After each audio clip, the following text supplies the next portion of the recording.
Good morning. I'm Tracy. Hi, I'm Nick. Nice to meet you. You as well.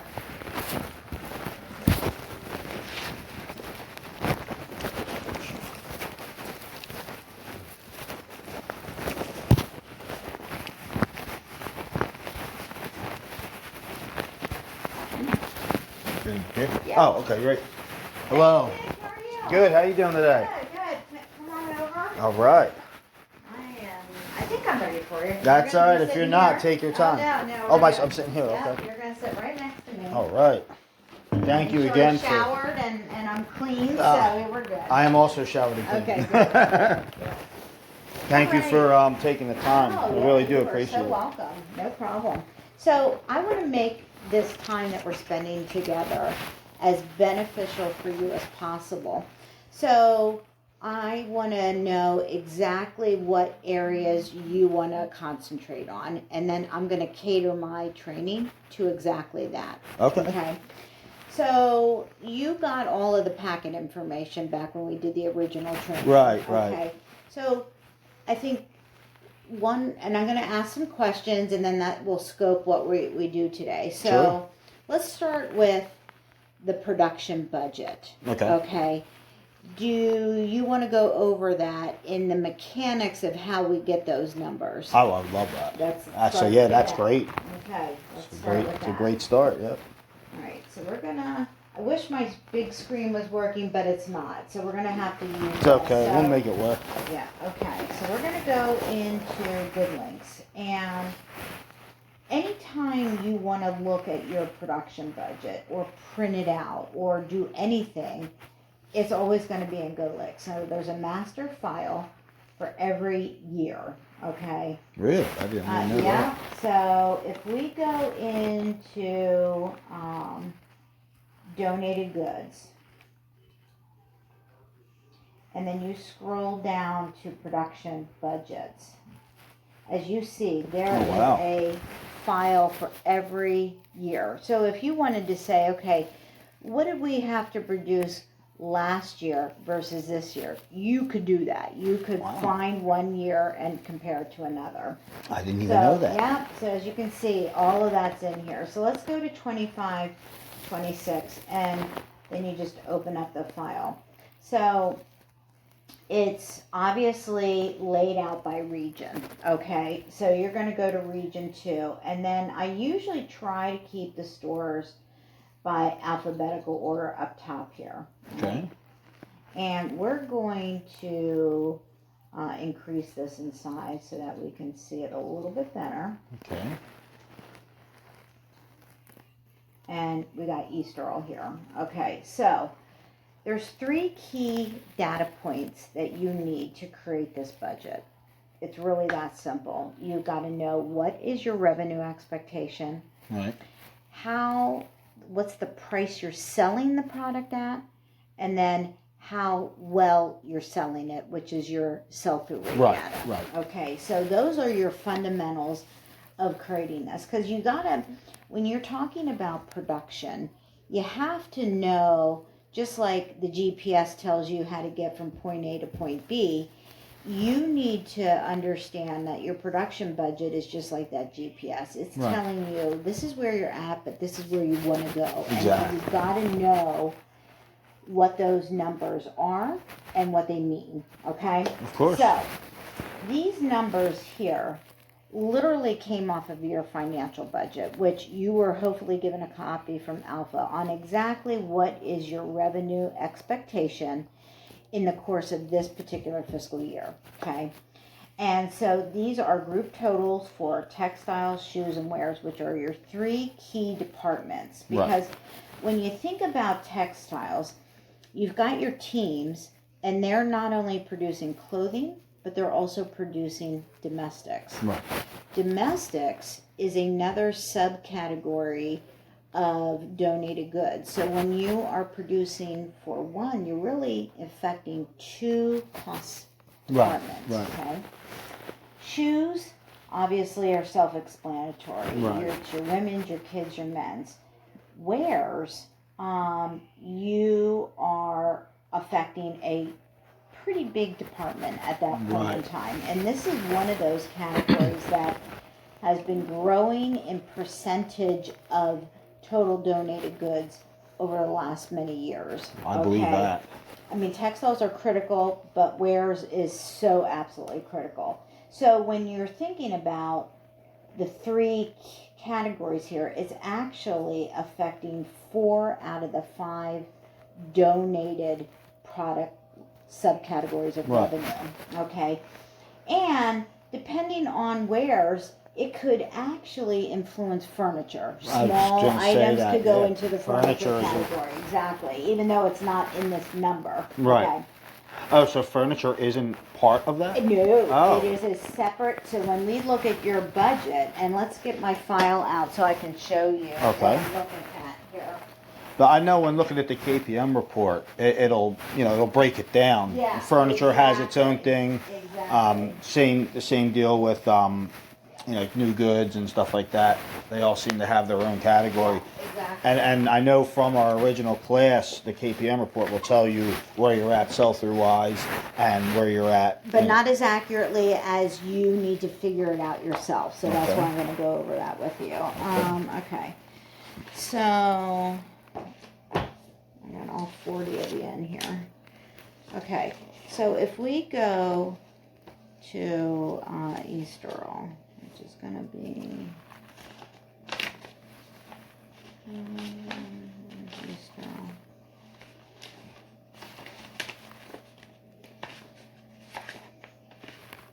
Here we go. Okay. So when you're looking at your donated goods, okay, you've got your textile revenue, your domestics, there's that furniture line. It is a separate entity. And then your shoes and your wear. So really when you're looking at donated product, it's these 5 categories that Right. roll up into that. Oh, I'm sorry. Oh, no problem. And then new goods is sort of its own separate category. And then, but we do add it in with total merchandise sales. Right. So, like I said, you got 5 of them, but that wears depending on how you're processing furniture could fall in, but it is a separate revenue line. Right, Okay. right. All right. So we just literally took, and you can see there's that 609, 623. There it is. Right. That's all we did. We just transplanted it from here to there. Okay. Now, the next question is this line right here. How do we get $4.81? How do we get $6.94? And how do we get $3.04? Well, what I did is once we had this figured out, I went into your sell-through rate and I literally calculated what were you selling on average every piece of clothing, wares, and shoes for a long period of time. So by the time I did this, this was like mid-June. Right. So I went from the beginning of the other fiscal year up through the beginning of June, and because I wanted to look at a long period of time, because when you're looking at a longer period of time, you have more validity in the data. Right. Okay? That makes sense. So I pulled that, and at the time, you were selling every piece of clothing for $4.81, shoes $6.94, and wares $3.04. Okay, so again, no dartboard. I took it right out of the data. Right. Okay, and I'll show you how we did that. So then I went to that same report and I said, okay, for that same length of time that I was looking at price per piece sold, what was I selling the product for? How Right. well was I selling it Right. for? And that's sell-through rate. And that's how you've come up with the number. Exactly. So all then this number is, Nick, is taking this number, and it's all about division. So Right. let's just get our calculator out. And we'll use textile as the example. Okay. Okay. So let's see here. So we're going to put that 609, 623, and I'm going to divide it by the 481. Right. So that first number here tells you how much do I have to sell if I want to make revenue of $609,000 and I'm selling every piece for $4.81. Right. So that number right there just represents how many pieces of clothing do I have to sell in a year's period of time Right. to make that number. Okay. Then I'm going to divide it again by the sell-through rate. So I'm going to divide it by 36%. Right. And there's my number, 352,058, because I rounded it up. Right. So now it's saying, if I want to make 609,000, and I'm going to sell every piece for an average of 481, and I maintain the same way I'm selling it, or sell-through rate at 36%, that's how many pieces I have to produce to make this number. Right. Okay? And then these numbers down here is just dividing it by different time sequences. So how much do I have to produce for the week? How much do I have to produce for the month? Right. And then how many pieces do I need to produce for the day? For that, And I'm making the assumption that out of a full-time person, they're only working 5 days a week. So this daily calculation is based on 5 days, not 6 days that you're open. Right. Okay. So that is the fundamentals of producing your production budget. It is important that you use this as a guideline to know, okay, if I want to make this revenue, how do I have to get there? So there's that GPS we were talking about. Again, I do this for you, but I think it's important that you understand the mechanics of it. Absolutely. Okay? And just remember, it's all about division. It's that simple. Know what your 3 key data points are. How much do I want to make in revenue? What am I selling it for? And how well am I selling it? Okay. There's another real critical piece to this production budget, and it is the labor that is needed to produce this. Sure. Okay? Because not only do you know how to get there, you've got to know how many people do I need to get there. So, again, all by formula. So if I come down here, and I know it's a little tough to see, but I'm taking E11, which is this number here. That's that daily number of what I got to produce. And if I'm assuming that each one of your teams are 3 full-time people and they are producing at a level of 900 pieces, which is what their goal is, Right. I need X amount of labor. So basically, you need 1.5 teams. So what does 1.5 teams mean? It means that team 1 optimally should be 3 full-time people. Right. 3 full-time merchandise processors. You could do this second team in 2 different ways. You could have it as 3 part-time people, so that then leads to your half a team, or you could, with conversations with Dan, decide, you know what, we're going to make it another full-time team, okay? Because obviously, you know, we need that more than just one team working. Right. So again, it's up to you guys if you do it as 3 part-time people that make up this half a team, or do you have another 3 full-time people that technically equates to 2 full-time teams? Right. What do you have right now in East Earl? So we have 2 full-time people in Team 1. Okay. And then in Team 2, we have 2 full-time people and a part-time person. Okay. So that part-time person, is that person doing the pricing and that for you, or what are they doing? They kind of all do everything. Okay. You know? And then a lot of times the part-time person will help push racks as well, like towards the end of the day. So she is assisting, upstairs as well. Okay. So this team that only has 2 full-time people, do you have a vacancy, or is that 2 full-time people all the time? No, it's all the time. Really? Interesting. Okay. So technically, you're doing your output with less labor. Right. If you're meeting your numbers. Okay. Right. If you're not meeting your numbers, then I would say you need to think about taking that team that has 2 full-time people and hiring a third person to really make it 3 full-time people. We can take a look at that, okay? But that's what your budget calls for, okay? Then it's doing the same thing for wares. It's taking that daily number, which is 1170, and saying, okay, if I have a full-time person and they're producing a goal of 450 pieces, how many people do I need in a week's period of time? Right. So there it averages 2.6. So that's saying technically, again, if we're going to round up, we need 3 full-time wares merchandise processors to meet this goal. Right. That 1 full-time person's a little extra, but it would definitely get you over the hump of should be able to meet those numbers.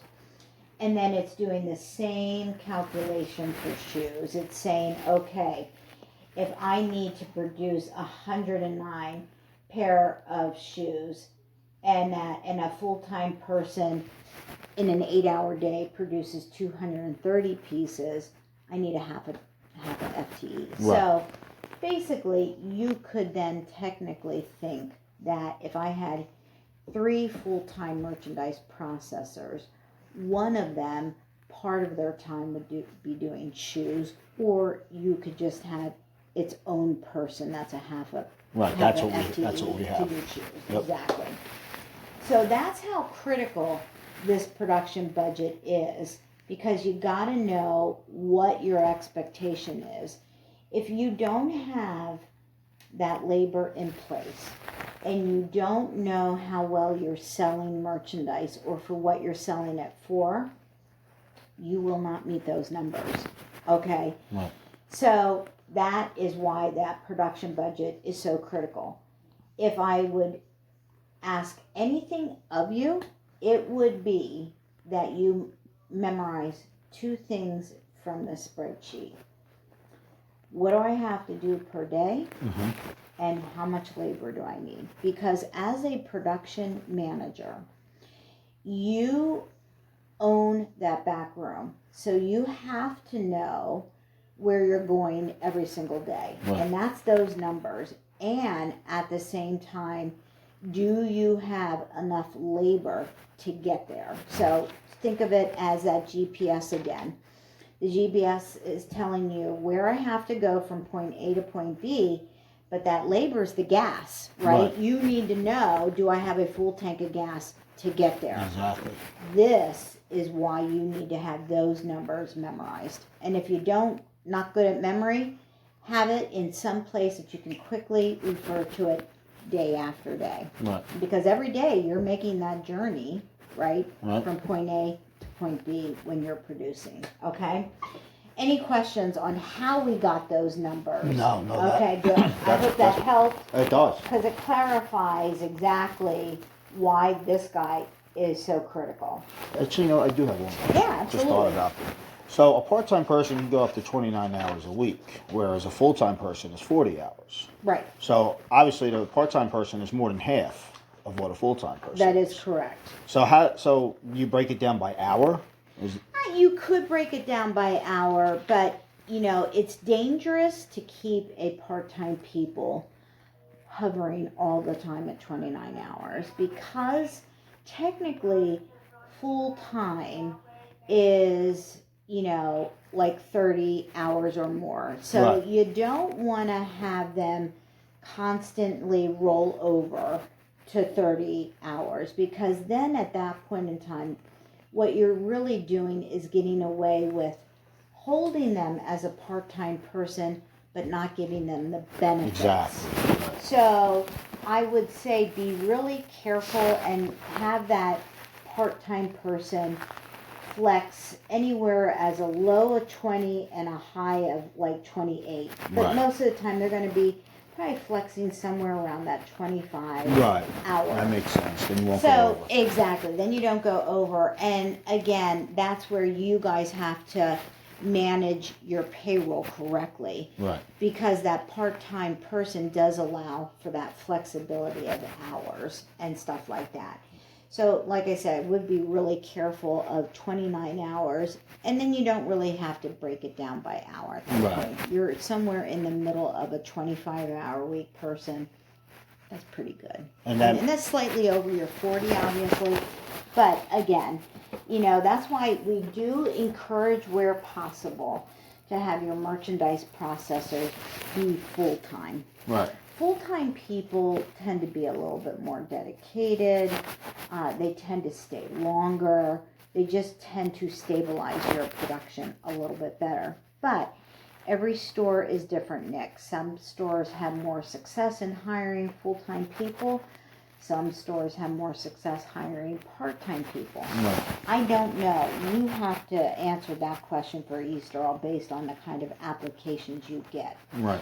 But we never worry about making a merchandise processor full-time, because if you're producing what you should, you're going to more than pay for that person. Absolutely. Okay. So, again, probably didn't answer your question 100%. But you don't need to literally break it down by that makes perfect sense. So, I kind of know what we're getting, weekly and anyway at this point. where your success is in hiring and stuff like that. You just have to be careful that you don't have so much labor that you're overseeding what your labor cost is, right. because then that's when it's going to get you on the right. opposite side of that. So that makes sense, because when you came to the store a few weeks ago and you told us about the hours that we were over on, that we had to cut, that makes perfect sense. Yeah, now. And you had a lot of part-time people, if I remember. Yeah. So that's where you got to take them, and it's nice when a store has a complement of full and part-time, even though we encourage full-time where you can get it, especially when you're talking merchandise processors. Right. That part-time does allow you to be just a little bit more flexible, so that you can bring down those hours so that you're staying right. So, okay. Right. All right, so I think the next place to look is, now that we know where our roadmap is, let's just circle back to that production data that I send out every Monday. Right. Okay. So let's get out of here, and we're going to go to my H drive.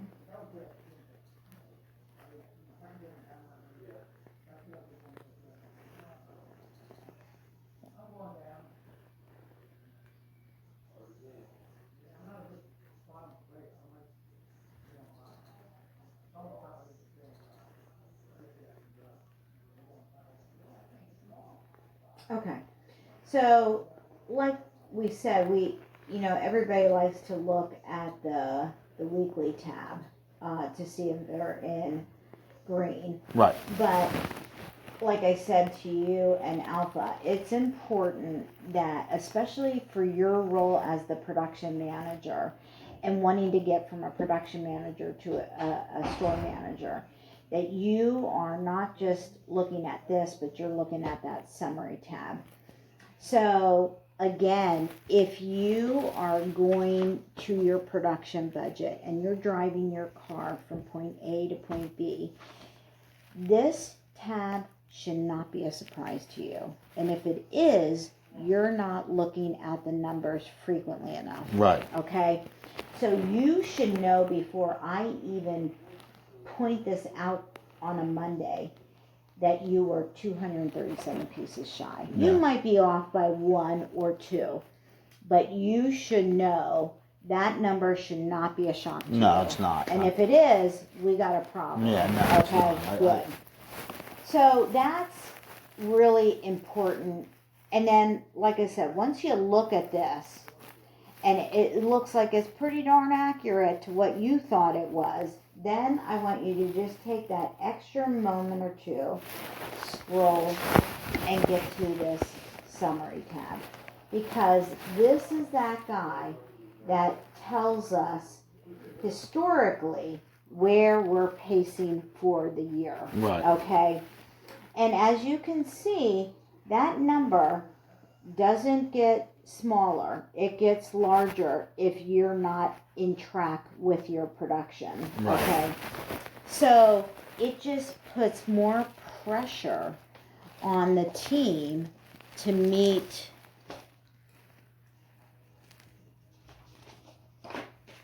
these numbers. Right. Okay. It's just that much harder because it puts more pressure on your price per piece sold. And it puts more pressure on that sell-through rate to make those numbers go higher. Because if those go higher and you're not quite meeting your production, there's a probably good chance that you'll still make the revenue. But you're just putting undue pressure on those other two calculating factors. Okay. So, again, you don't want to have to do that because... Again, it's just better if you try to get the number of pieces because at the end of the day, your customer, we've trained that customer to come in as frequently as their schedule allows them to be to constantly see new product. Right. So it should be no shock to you that you will see a customer maybe 2 times a week. Or even in some cases 3 times a week, where they are repeatedly coming in because they know, and we've trained them, that every day we're putting thousands of new pieces out to the floor. And so what they saw on Monday is going to be different than what they saw Saturday. Okay? Absolutely. Because if we would stop producing today, and we said to you and the team, we're closing Easterl. And we had you rotate the same, but not put any more pieces out to the sales floor. I really want you to think about how quickly would you run out of product? Fast. 4 weeks, basically. There is no other retailer out there, whether it's Boscov's or Kohl's or Walmart, that rotates their product that quickly. Yeah, no. So that's what they call turnover. You are turning over your product line every 4 weeks. Again, unless it's another like retailer, like Community Aid or Savers or Salvation Army. They're not turning their product that quickly. Right. So again, that's we've trained our customer to look at that. So whether they're coming into your same store multiple times a week or they're going to another Goodwill multiple times a week, it's because of the hunt of the fresh product. Absolutely. And if they are resellers, it's even more frequently. Okay? Some come every day. Exactly, Yeah. exactly. So that's why you need to keep an eye on that number, because you'll get to a point, as we talked about a couple weeks ago when I was there, that number will get so big, you'll never be able to get caught up. Right. Okay? So that's why your role is so critical to the operations of the store, because you are the driver of the team. So, sort of that old movie, Driving Miss Daisy. You were the chauffeur. You're the chauffeur who gets from point A to point B. The people in the back seat are the other people coming along with you. Right. But if you are not the driver of this, you'll never make these numbers. So you constantly have to look at, what did I do today? How does that affect tomorrow? And how is that going to get me to the end of the week? And if you don't do that, Nick, you're going to get snowballed in the loss, okay? So that's, again, sort of hopefully making the relationship of why we have these production managers in the first place. You're the driver of such a key component to the store. And as a future manager, guess what? Alpha has to think that same way. But he can't, or she as a manager, doesn't matter who, can't do everything. Right. So that's why we have a production manager, because not only are you growing your skill to be the next store manager, but you're also taking on one of the largest, most important parts of the store. Okay? So now we know where we have to go.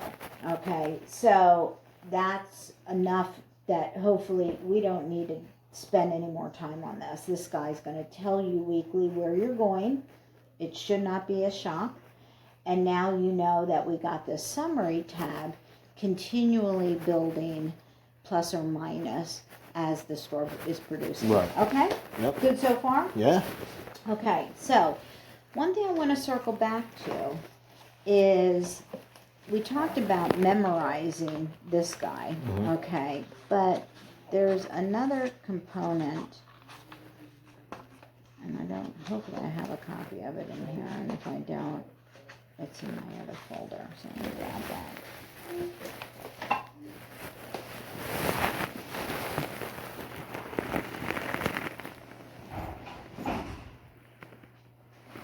So if you're going to memorize something else,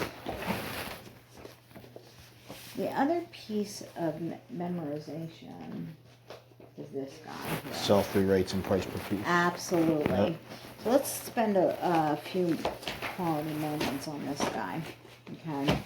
So your production matrix, you should also have posted somewhere if you don't have it memorized. Okay. Yeah, we have it in both offices. Good. Funny we're bringing this up. I literally just wrote it down myself, Okay. just on a piece of paper. Good. So I feel like if I'm writing it, I actually memorize it more. Wonderful, wonderful. Because this guy is almost like that GPS, where it's a roadmap of where and how we have to get to those numbers that we want to meet.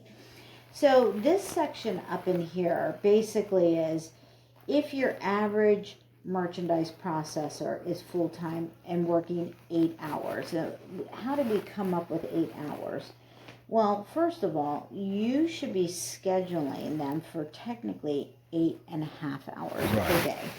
Because that other half hour is lunch. Right. All right. So you are hopefully getting close to a full 8 hours of production from them. Right. Okay.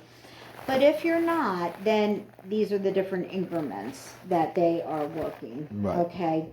So technically, that one team that you have as 2 full-time people, technically their goal is not 900.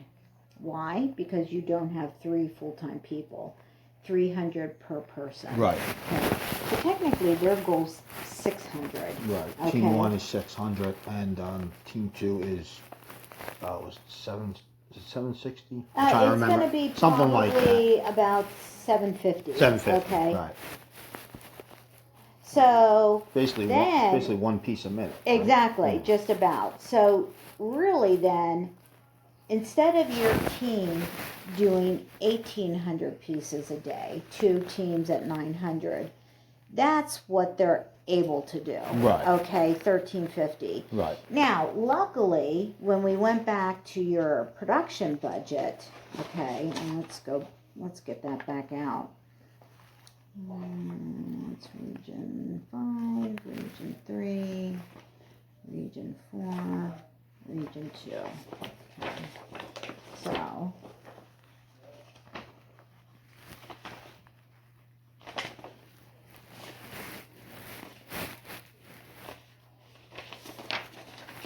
So luckily, you're very close to that daily number. Yes. Okay. Now, why am I saying you might want to hire maybe even a part-time person for team 1 that has 2 full-time people? Because as soon as one of those full-time people is off, whether it's scheduled off, PTO, they call off, right away you're behind the 8 ball in producing. Okay. So that's where you can either cross-train somebody to move into their place, or you might step into that role, whatever. That's probably one of the key reasons why there are some weeks that you're not meeting your goal because guess what? They're full-time, they're going to be off. Right. Okay. So think about that. That's a conversation you, Alpha, and Dan would want to have if you want to beef up that part-time team. Because now, if I get 750 pieces out of them, now I'm producing 1,500. And so every day, hopefully, I'm more than meeting that production goal. So again, just food for thought, okay? Usually we step into the role in that type of situation. And that's fine. You absolutely can do that. That's, just to save on labor. Yeah, exactly. And again, that's where I'm not putting my boss hat on. It's more of a consultant hat. Right. Where you can go either way with that, okay? So I think it's good just because it puts us as managers in with them, you know, and then we get better at it. Absolutely, exactly. And you know the trials and tribulations that your team's going through. Right. So anyway, that's how we came up with these goals, really. And then, of course, it's broken down by what kind of commodity we're producing. So I think it's pretty important that maybe you don't have electrical memorized, but you know that a full-time cloth team is going to be 900 or 300 per full-time person a day. Your wares is 450 if they're working an 8-hour shift, and your shoes is 230 if they would be working a full-time shift. Right. Because then you can break it down from there. Okay. This is not critical to memorize nor just look at a lot. It's really that on average, this is about the yield that you're going to get in an average container of these commodities. Some containers will yield more, some containers will yield less, and that's just based on quality. That's good for ordering. Exactly. It is good for ordering. Yeah, because you know around about what you're getting. That is correct. That's correct. And you probably would want to beef it up by 1 or 2 just so you make sure you have enough of you that don't run out. Exactly. This guy, really important. You need to be able to look at a sell-through rate almost instantaneously and ask yourself one critical question. Is this a sell-through rate that's on target, or is it lacking? If you can't do that by memory, that's a problem, okay? Because you need to know that each one of these subcategories has a critical sweet spot. Right. So your ladies is between 35 and 45, your men's 40 to 50, and your kids 30 to 40. Right. The blend of those is about 40. 40 to 42 would be optimal. Right. Okay, if you're less than that, could be opportunity. If you're higher than that, there's also opportunity, and we'll get there. Wares is usually that 55 to 60. It can be as low as 50, and you're okay. Right. And then your shoes are usually between 40 and 50. But you know, if you wanted to look at how well your furniture's doing, you could absolutely go back to this chart and sort of know, is it good, bad, or indifferent, okay? And this is sell-through rate by dollars, not pieces, okay? Your piece sell-through is actually going to be higher than this, okay? And then you have your price average, and this is processed price, not sold. So you want to be able to have your adult clothing average around $6.99. Okay, your kids around $3.25. Your wares at $3.99. Okay, Actually, and again, that's priceless.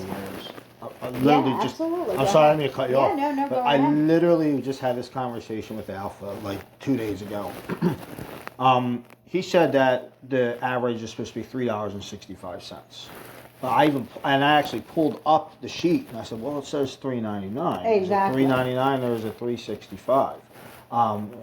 He said it's $3.65. So where did he get that number? I don't know. That's Okay. why I asked. Okay. That's why I asked. I was just wondering if either this was not updated Oh no, or it's updated. Yeah. It's updated. $3.99 So it is more $3.99. your absolute, because here's the thing. And this is what, and we'll circle back to this today. But we went over this during your meeting in wares. Your 304 is excessively low compared to other stores. Okay. Yes. But that's sell-through rate is low. And we know now, based on our visit, why some of it was low. They're unshoppable. It was not shoppable. Yeah. You guys were combining items to make a grab bag that made no sense. You know, that all has a play on sell-through. Right. Okay. We did have a meeting about that and made sure people Good. know not to do Exactly. that. And that's how that verification process is so critical. But that $3.99, one thing that is unique to all stores, and so it really doesn't matter if you're an East Earl or a Warminster or an Avondale, there's a uniqueness about the wares category that the price per piece processed doesn't fall that much to the actual price per piece sold. Right. So price per piece sold is that average price of what you're actually collecting in dollars up at the register. Right. But that also includes any of your discounting. So Right. your $2 senior citizen, your $2 Right, Tuesday. right. So So that's going to be lower a little it's going to bit. be a lower, but not by a lot. Right. Normally we see that price per piece sold to be anywhere from 20 to 25 cents lower. Think about that, Nick. That every piece you're processing, you're only going to lose about 20 cents. So if I am processing every item at $3.99, I'm probably going to make $3.75 or a little higher than that. Right. It's a heck of a lot more money per piece making than 304. Okay. So, and because of that sell-through rate, that your chance of selling it is going to be far greater than you saw in any of these other categories, because even at 47%, let's just say for every 2 pieces you're producing, you have a high probability of selling one of them. That Right. is much higher than clothing ever will be. Yeah. Okay. So your chances of selling that item is pretty strong. And if we can get that 47 to be better, your probability of selling it is even better. Right. So why wouldn't you want to price it at $3.99 and sell it for $3.75? Right. You're just gonna be making a lot more money, a lot more mission. So $3.65 is not right. Now, if we gave you a goal of $3.65, it's probably because we didn't want to shock the customer. Right. Okay. But we'll take a look at that and see where you are. And we can even go back to my notes that I typed out, because maybe that's where Alpha is getting the $3.65, because we might have lowered it a little bit so we Right. didn't shock the customer. I think that might possibly be it. And that, but I'm okay if you can keep that sell-through rate going high, that you keep going up to that $3.99. That's absolutely fine, because again, we know on average you're only going to lose 20, 25 cents. And Right. I can look at 40 of you, and it's going to be It's a all- universal truth about wares, okay? So, again, you can write on yours that this is dollar sell-through and this is processed price, okay? Right. Now, the other part that's really important to remember, memorize or know is this if-then scenario. If my sell-through rate is not this and it's not this, why? And then what do I have to do to fix it? So let's start on this side, okay? Since this is your process price, if you're within 5% of this, That's okay. So let's take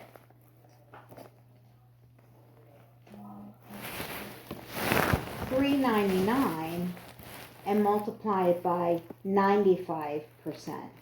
Okay, so if I'm in that $3.79 realm, that's okay because I'm in that 5% realm of it. Or I could do $3.99 and I could multiply it by 1.05 and I could then be at $4.19.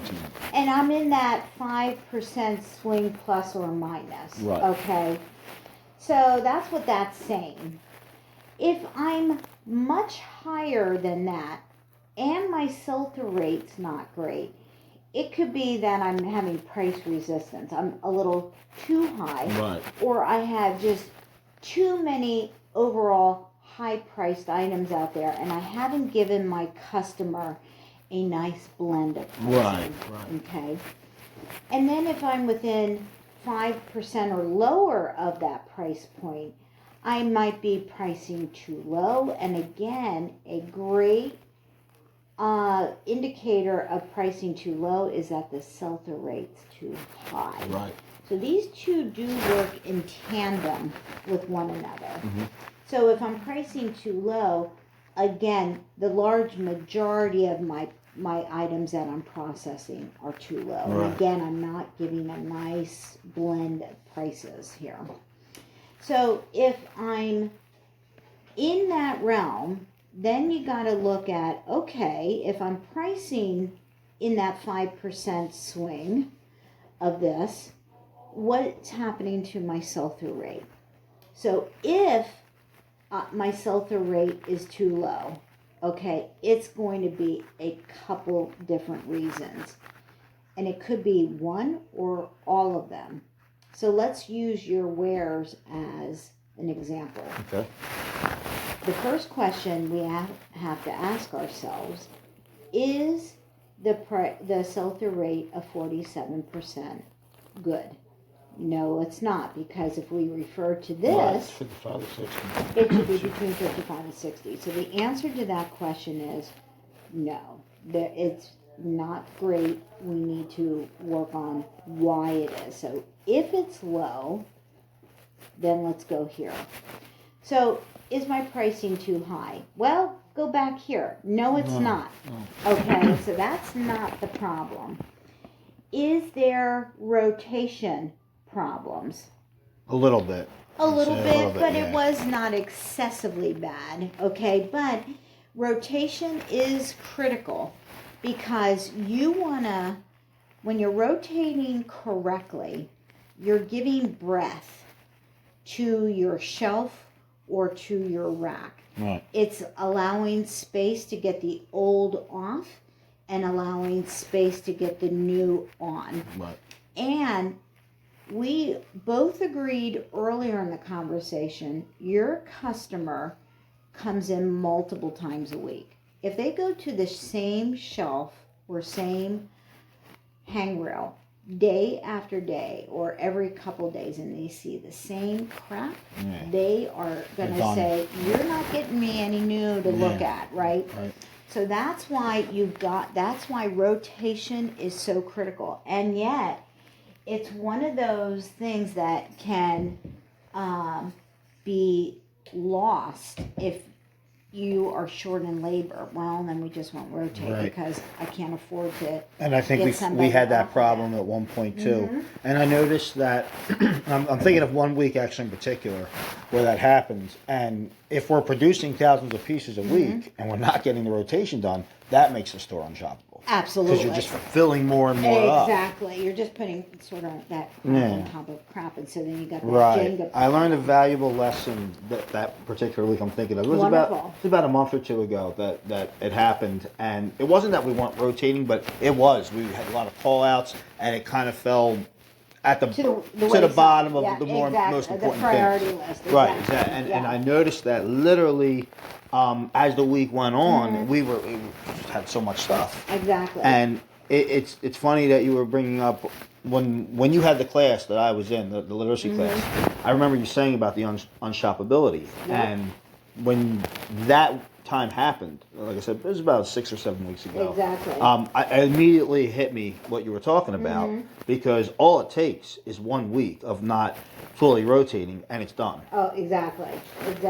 And the more that rotation problem occurs, then you don't know what's new or old, Right. because you constantly are putting stuff on top. Yep. So remember the 4 key components to production, okay?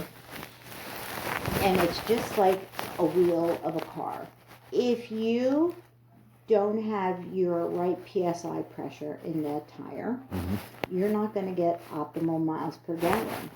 If you have the wrong tire on the car, not great for mileage. If it's the wrong, oh my God, the name just popped right out of my head.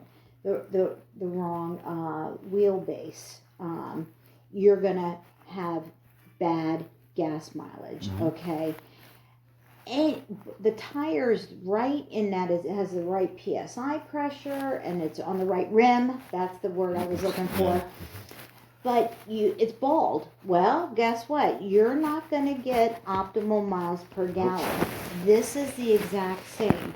So you need the right quality. You need the right quantity. So if we have to talk about, proper production, you got to have a check mark on the right quantity all the time, Right. or as consistently as possible. It's got to be the right quality.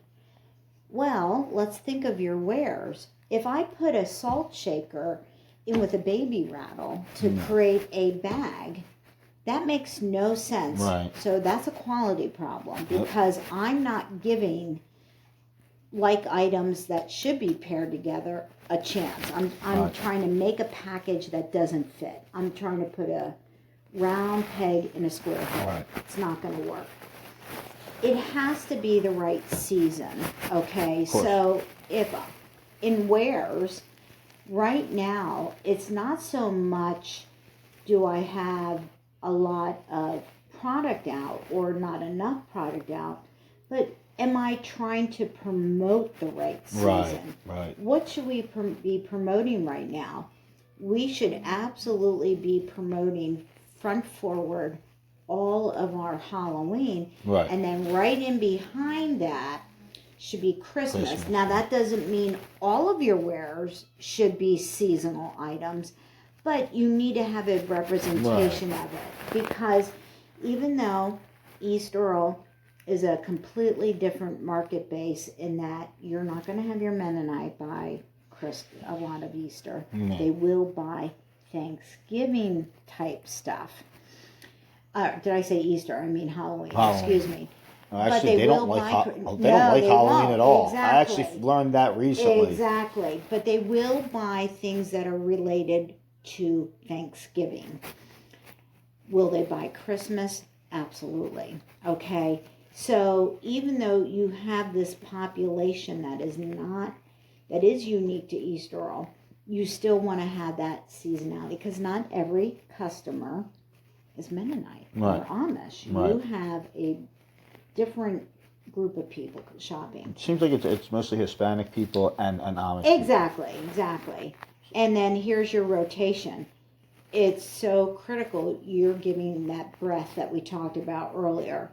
And when the problem is when one of these is broken, you'll still make sales, Nick, but you won't make sales optimally. Right. Okay.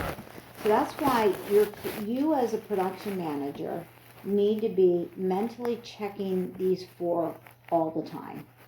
And if one of them is not at optimal, you got to fix it. Right. Okay. So that's what we mean by merchandise problems, rotation, poor organization or shoppability. Well, we definitely have a problem we talked with about that. Exactly. Yep. Possible blanket pricing problems. I don't think that as much as it's probably these first 2. Yeah. Okay. But it does. Rotation. It is a little bit though. But it it's could be, there. because let's face it, if you're trying to put $3.99 on a mixed bag of stuff that doesn't belong, that is a pricing problem too. yeah. So there's an influence there. And then your team member may be padding. Well, what the heck does that mean? That means that they are up producing stickers that that never get out to the sales floor. Yeah. Okay, because remember what Solutions thinks. When I make a ticket, that's an inventory item. Yep. It doesn't know that that item never got to the sales floor. Yeah. So there's no upcycle to padding unless we were incentivizing by pieces. Right. But we're not. It We're just looks by good for numbers. Exactly. That's it. But it doesn't look good for sell-through. Exactly. So absolutely. it completely 100% right. So you don't gain anything by right, that. right. But we put it as a possibility because it has reared its head. Oh, it's happened before. So now, if we're in the 5% realm, but our sell-through rate's too high, if it's too high, then I have this problem. And there's that, you're pricing too low. You're giving the product away. But that's not our problem here. You're in this category here. But normally, there's only really 2 reasons why your sell-through rate would be too high. And it's very fundamental. You're either pricing too low or you're just not producing enough. Yeah. Because you didn't give enough options to the customer. Right. So they're buying up everything, Right. but they're silently telling you, Nick, you need to produce more for me because I like what you're giving here. It's just not enough. It's just not enough. Right. Okay? So this if-then scenario is so critical. So again, know that this is your sell-through rate. It's asking a question, and depending on your answer, this is where you have to go. Yep. So that if-then scenario is absolutely so critical. Okay? Now, so we know through the production budget where we have to go. We know the mechanics, the gas that has to get us there, and we know the labor that gets us there. Right. So any questions on any of that so far? I did have a question about special surplus. Okay. Now, I know a lot of times we get stuff that is cheaper. You have to you don't have to put $1.99, but a lot of these items, they're not worth much more than that. So I know you can group things together to bundle to make a higher price. That's correct. There are sometimes, a lot of times, so I can just give a good example because this just happened. We got a lot of school stuff in, school supplies. Obviously, we're a little late on that because kids are already back in school. But I mean, a lot of the stuff was like a 12-pack of a 12-pack of pencils, something like that. I guess my question is, does that get included when these numbers come out? All depends on your filter. Okay. Okay. On this, yes and no. Okay. Okay. This has nothing to do with sell-through, but I am giving you credit from a production standpoint. Right. So when I'm looking at my textile number, I'm including all accessories, all kids, all women's, all men's, and non-taxable special surplus. Right. Because non-taxable is going to normally be clothing.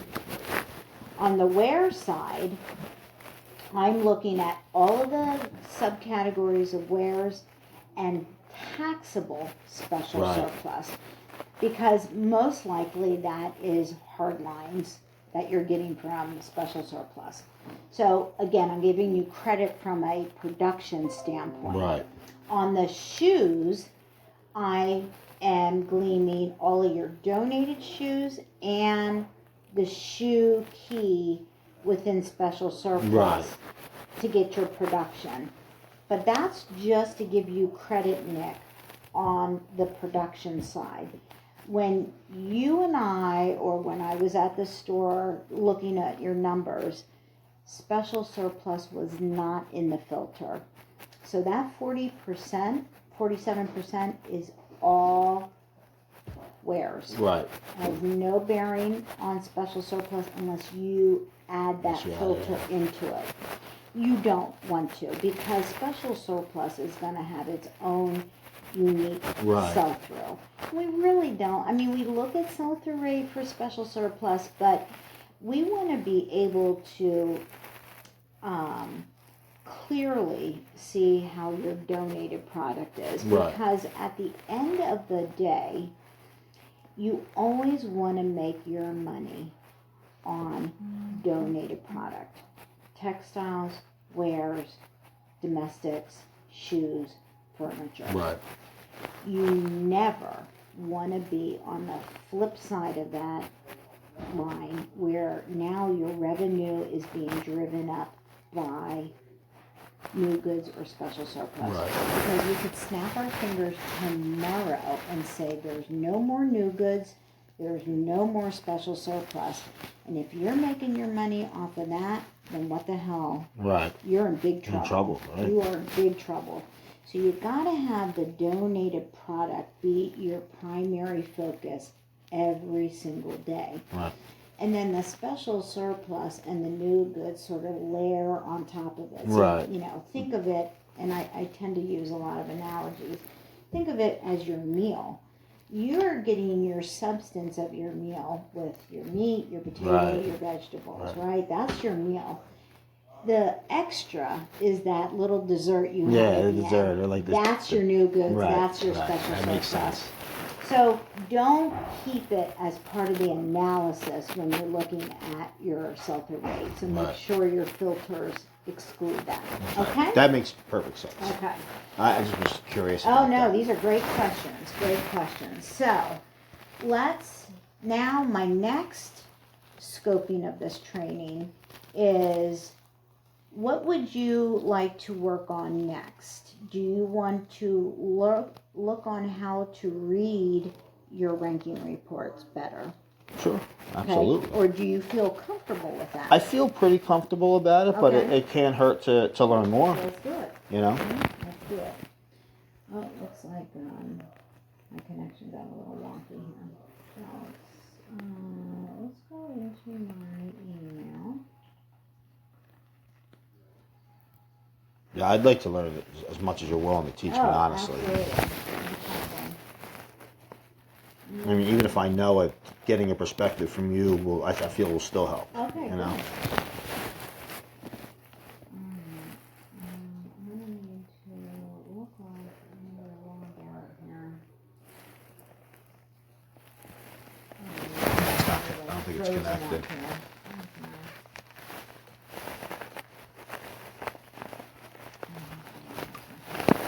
Turn my phone off here. 'Cause I feel like I keep getting updates. I don't want that to mess us up here. Oh, connection.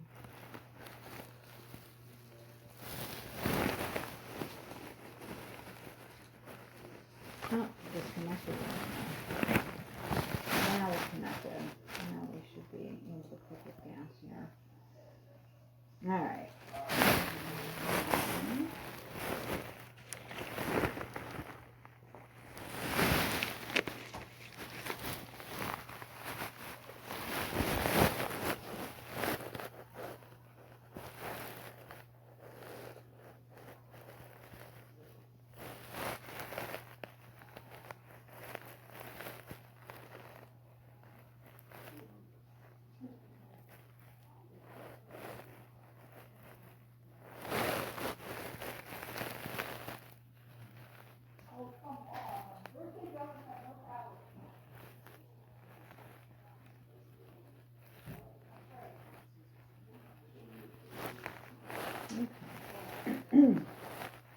Now, you feel comfortable reading the daily sales, correct? Yes. Okay, Yes. gotcha.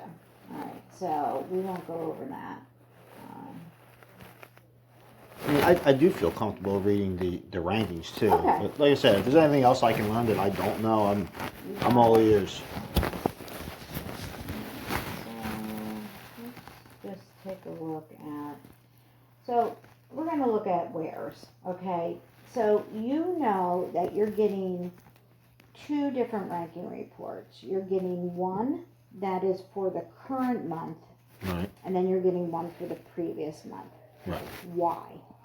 So the one here for October literally is just telling you how you're pacing. Right. Okay.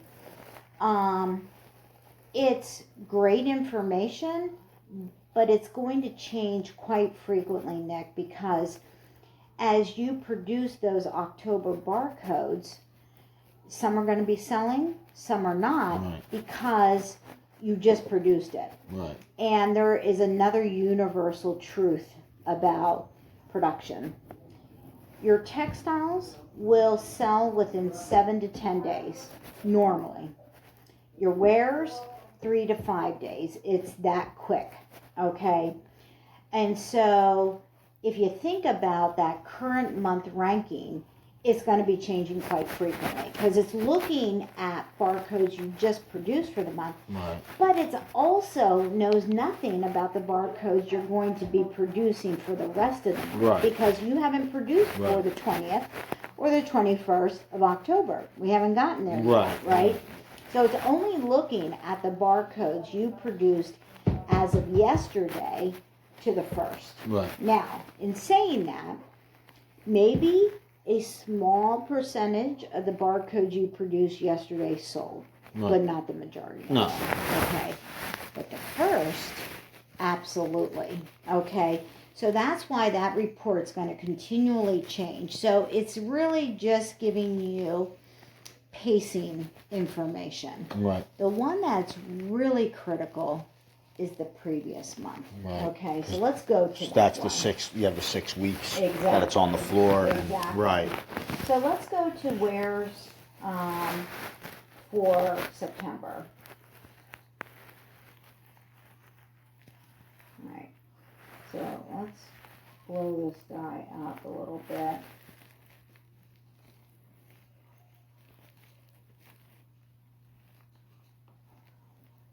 Now, where's my? There it is. There it is. Okay, so let's make this. Put it in this.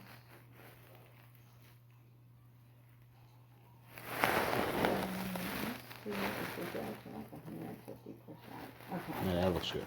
All right. So obviously, this column is just how they're ranking. Right.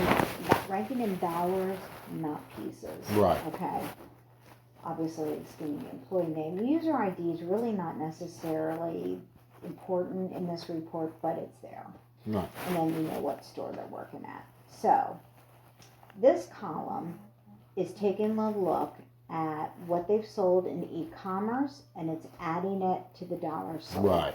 So let's go back to what we said October's was looking at all the barcodes that were produced for October only. Mm-hmm. In this report, it's looking at the barcodes that were produced in September, but might still be out to the sales floor. Right. Okay, because at this point, it's what, the 6th, 17th, we're probably maybe having a couple of the barcodes for September still out there, like the 30th, 31st. Right. But the large majority of the September barcodes are done. Done. Right.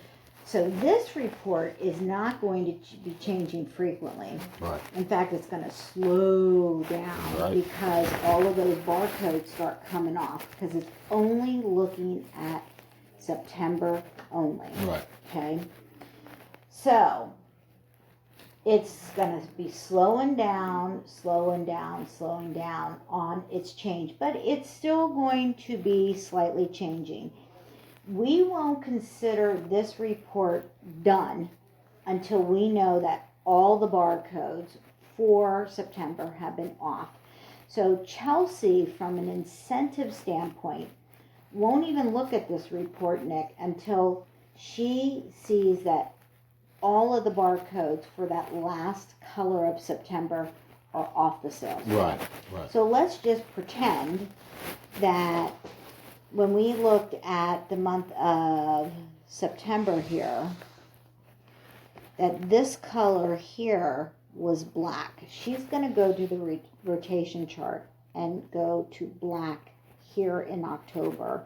and say, okay, when is the last time black is represented?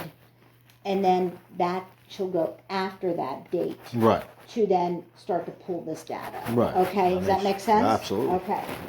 So, same thing with e-commerce. It's looking at September e-commerce items that have sold so far. Right. Okay.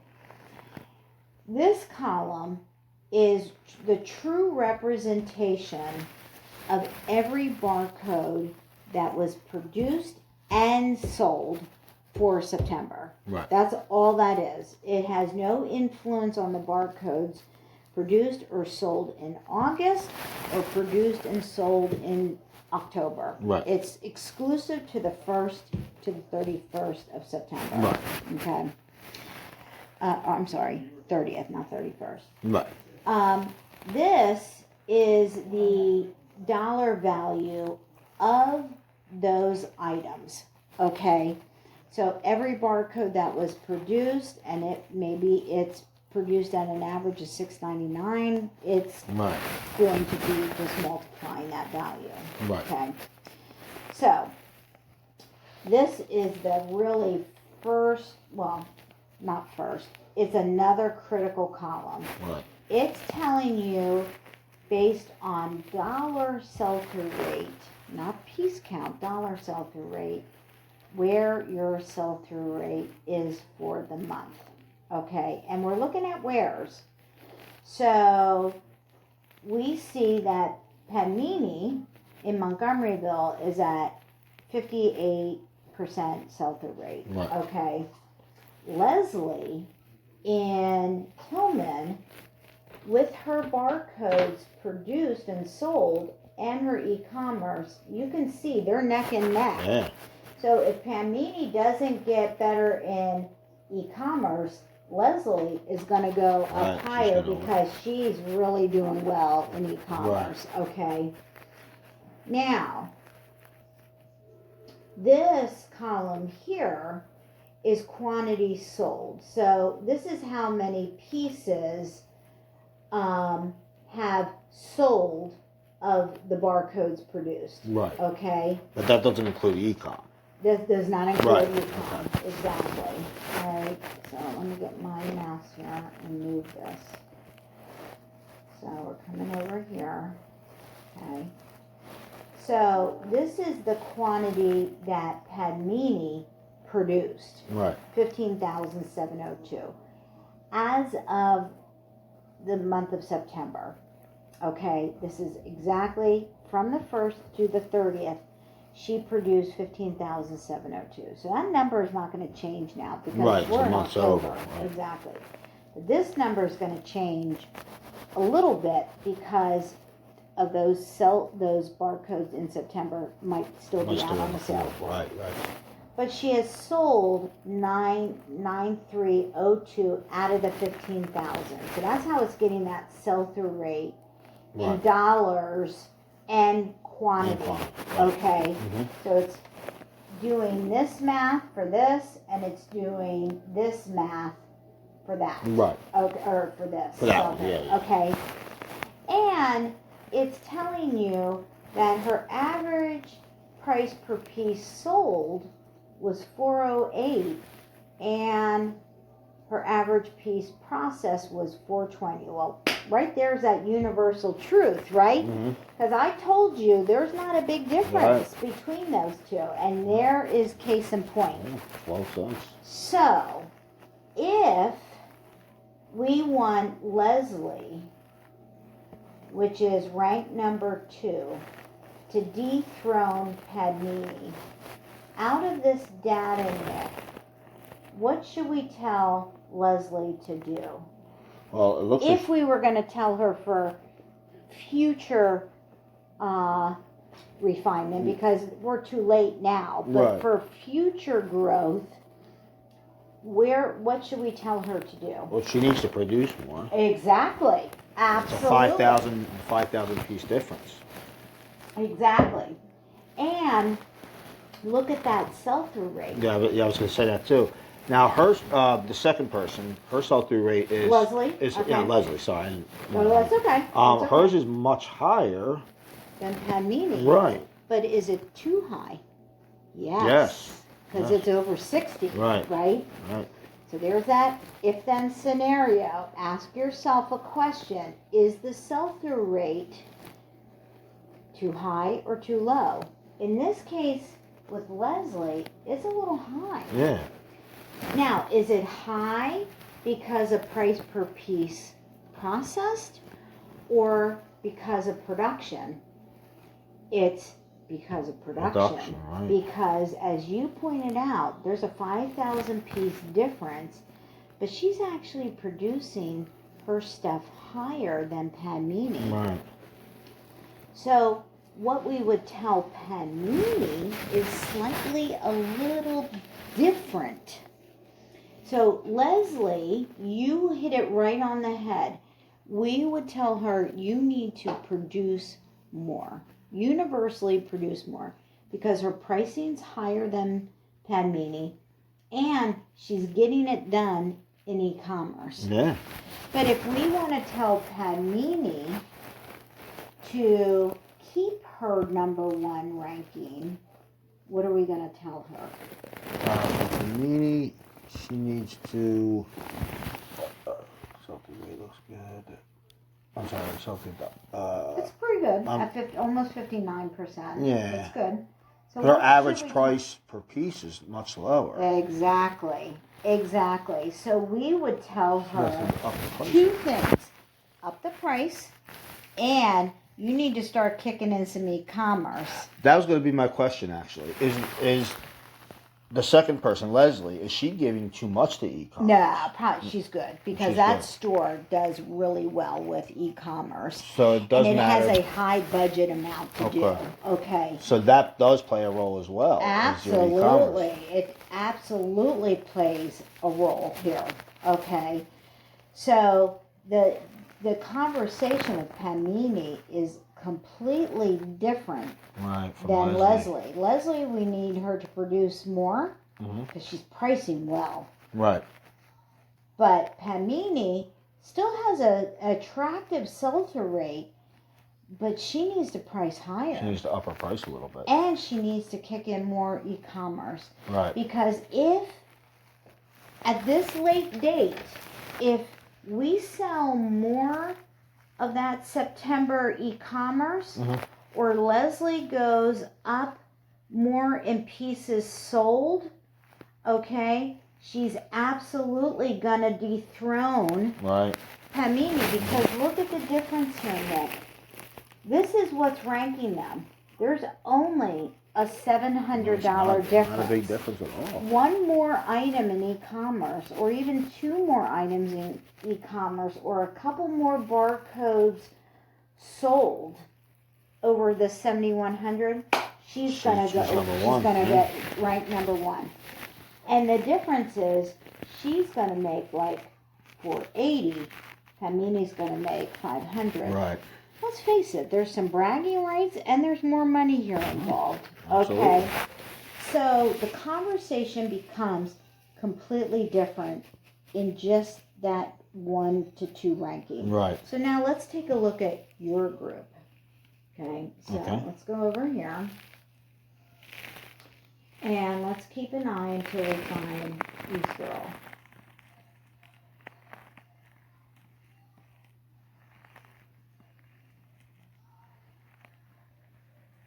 If you see it, just shout out if I miss it.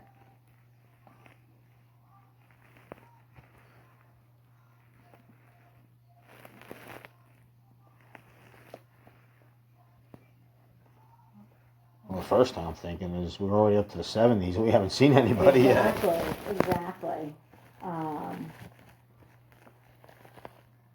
Here we go. Valerie. Okay, Valerie. Okay. Let's just double check that we didn't miss anybody. Okay. No, I think she's going to be the top one as Is of she right going to now. be the top one? Well, only because we just recently hired new people. Okay. And really our best guy is a part-timer, and he's only doing 19 hours a week right Gotcha. now. Okay.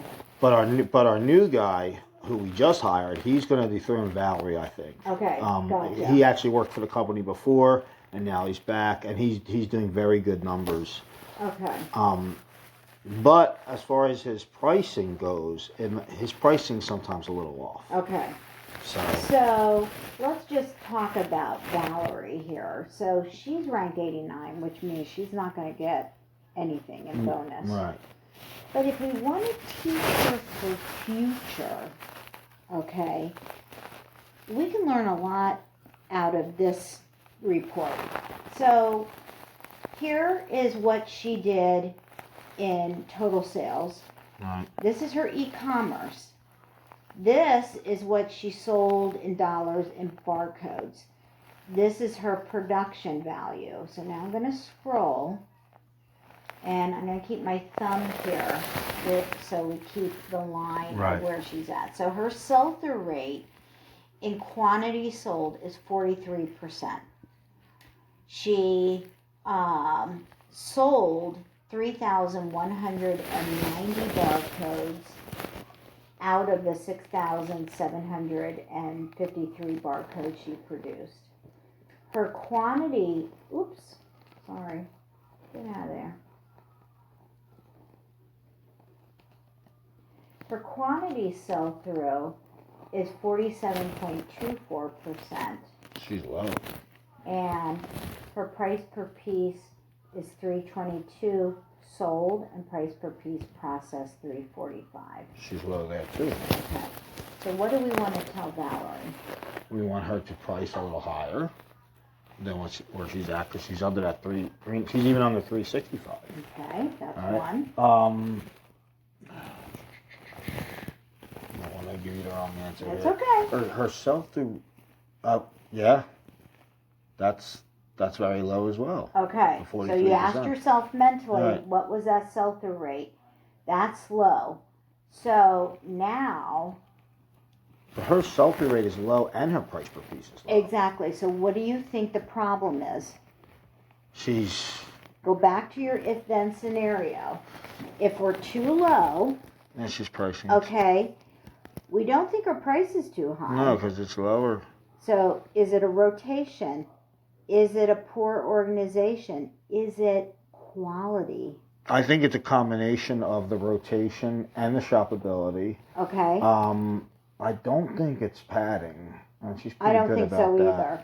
But one of the things I want you to Maybe the blanket remember- pricing actually may play I mean, a small part. possibly, but I actually think based on our visit, it's quality and possible poor organization. Yeah. Because go back to our visit. We had some situations where some quality was suspect, and we had bags of merchandise that didn't Go together. Right. Okay, so your job as production manager should be what? Because I agree with you. Her pricing's low, but we gotta first attack the sell-through. The sell-through rate. The Okay. shoppability and the shoppability, I would say first. Okay. Yeah, that's Okay. my opinion, just from knowing what the So- store looks like. So, It's organizational. I think that's a big part of it, and I do think the putting stuff, that don't match up in the bags also plays a role. But Okay. her personally, she's actually better about that than I would say other people that are Okay. there. so how do you know that though? Just from working with her, she's the type of person I don't want to say she feels like a know-it-all, but she's definitely the one that's telling everybody else, oh, you shouldn't put that with that, you shouldn't do this. Okay. So So some of it's just personally working with her. But I'm looking for you to tell me one other thing that tells you clearly that she is selecting the right quality of merchandise. she's better about selecting the right quality of But merchandise how do you than know others. that? Because she's the first person that will look in the second sort bin and say, this should have came out, this should have came out, and this should have came So out. again, it's through observation, but I'm looking But- for one key word that you are not telling me as a production manager, okay?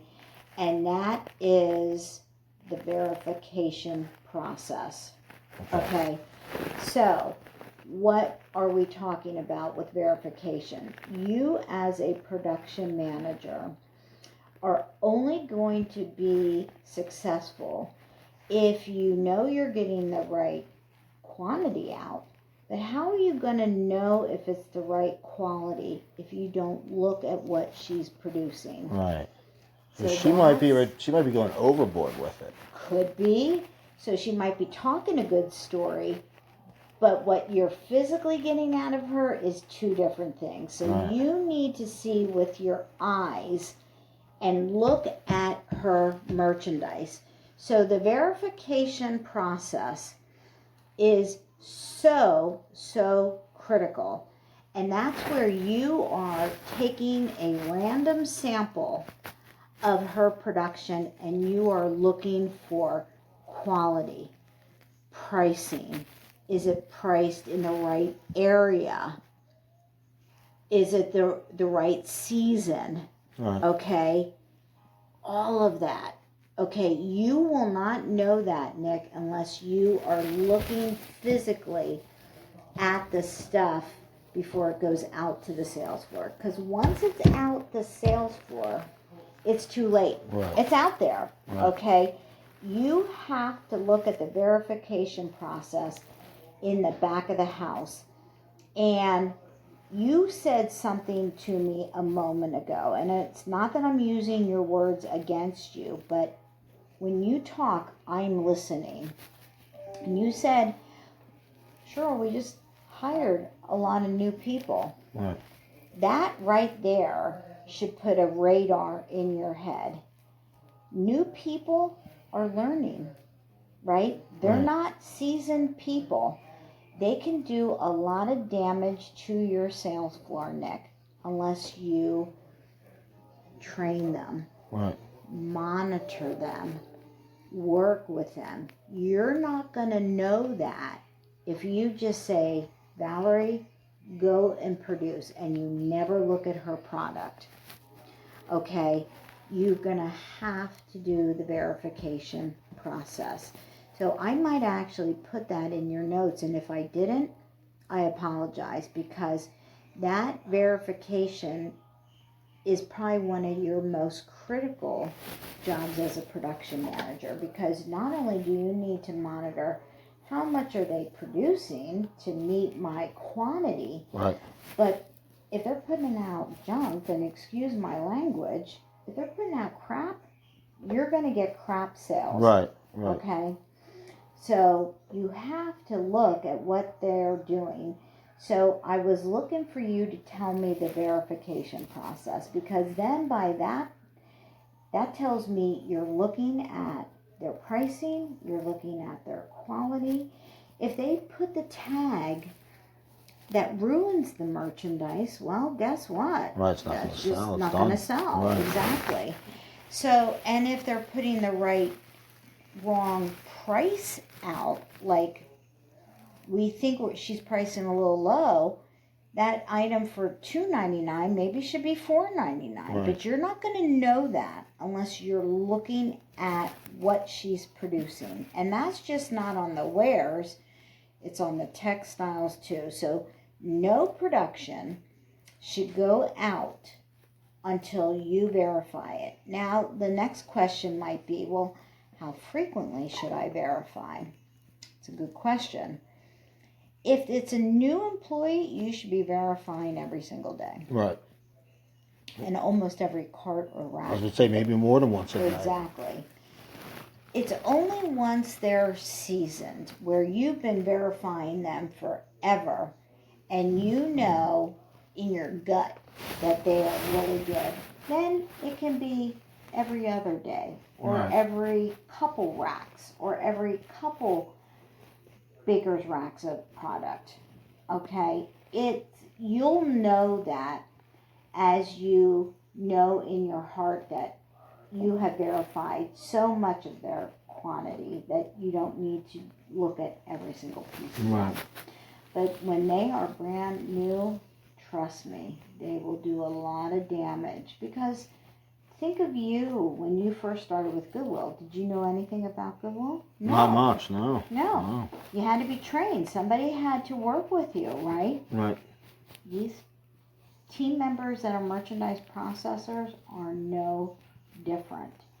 They don't know how to price correctly. They might not know quality. They might not know what we want or don't want Right. to the sales floor until they get more acclimated with their job. So if you do in fact have a lot of new merchandise processors in the wares area, you should be verifying every single piece, not every single piece, excuse me, that's a bad. Well, no, but every at least the rack. parts, the racks. Right. Right. Okay. So we agree that Valerie has a sell-through rate problem. So the very first thing we need to attack is her quality. Now, once we know her quality's good, then we would probably want to tell her to price better and produce more, because obviously she's producing 6,700. There's a lot of people above her that are probably producing a little bit more than she is. Right. Okay? But that's what we would want to tell her, to incrementally get her ranking up. And you can also do that from the October one, Right. because there you're seeing preliminarily where her data is starting to fall into. Right. You got to be careful because there's barcodes she hasn't even produced yet, and there's barcodes that even haven't had a chance to sell. So Right. that's why you want to use your older report to look at future expectations for her. Okay? Actually, Does that make sense? Yeah, I do have a question about Yeah, that because absolutely. she just actually over the past few weeks she just went from full time to part time. So she went back to She went back to part time. Well, Okay. she started off as full time, Got it. and now she's part time. Okay. So obviously that's going to make a difference in her amount of pieces that she's That is producing. correct. So would it be smart to give it a little more time, at least on that end, to see how she's doing, Absolutely. Yeah. or would it be better to break it down in this situation with Well, what I she's think doing? on the quality, you can attack that right Right, now. that's You no should- matter what. That should be like tomorrow. Right. But the pieces are going to have to, because you're not sure where she's going to settle in at. Right. Okay. But But I want to tell you something that you don't know, but I know. okay. So let's go back up to the top here.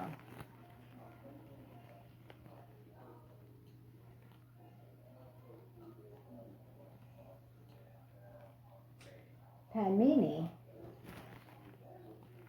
which is rank number 1. Right. Right. Okay. She just went back to part-time. Okay. And that's how many pieces she's producing. She produced 15,000 pieces. She is a dangerous weapon. If she got better pricing and better e-commerce, she'd be unstoppable because of what she's producing. Right. She's still doing great. Yeah. Panini historically has been, her husband actually works in Montgomeryville as a merchandise processor. Panini was part-time. Then she went to full-time, but she's now gone back to part-time.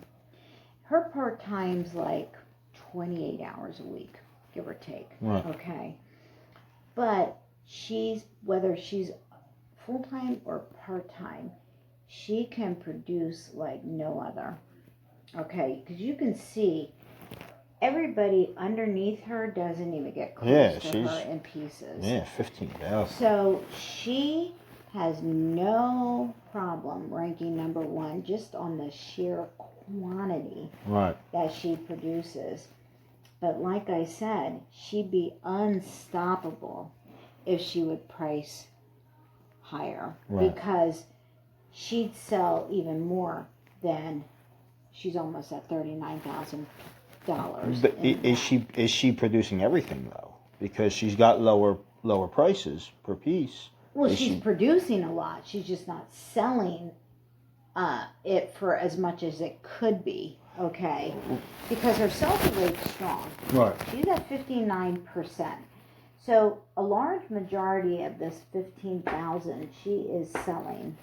Okay, because she's doing rounding well on with it, 10,000 pieces that she's selling. Right. She's not gleaming enough of a price point because she's in the low $4 range compared to some of these other people. Because let's scroll over. Most everybody is higher than her, except for this guy right here, and we'll find out who that is. Mm-hmm. Okay, but everybody's pricing a little higher than her. Okay, so if she could price higher and do a little bit more of a good eye for e-commerce, oh my God, Nick, she'd She'd be literally, great. no one would outpace her, okay, because she's that good, because of the sheer quantity. So that is her number one asset right now, and why she's ranking at number one Right. is because she's producing a lot and her quality overall is good. And how do I feel confident about that? And it's because of that sell-through rate. If her quality was junk, she'd be doing what Valerie's sell-through rate is, but she's not. She's at a high sell-through rate. So we know pretty proof positive that her quality is good and it's shoppable. So because of that, she's selling a lot of it. Right. And it's, again, because of that sheer quantity. And she's going over the Oh, average. yeah, Like the average is absolutely. $3.99. She's at $4.20. Exactly. But let's face it, she produced 15,702. Okay, let's divide that.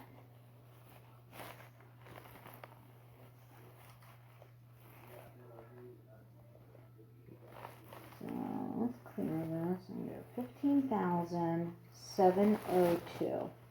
And we're going to divide that by 4.3. Okay? What is 4.3? That is, well, that's 10 cents more than what her average. Has nothing to do with price. 4.3 is how many average weeks are in a month. Oh, okay, yeah. Okay? Yeah. So she's producing on average 3,651 pieces. Okay? If she's part-time, so say she's producing at 6 hours a day. Right. Okay? So let's write down this number. This is what she's producing on an average week. Okay? If she's 6 hours a week, or 6 hours a day at 660 times 5 days. Wow.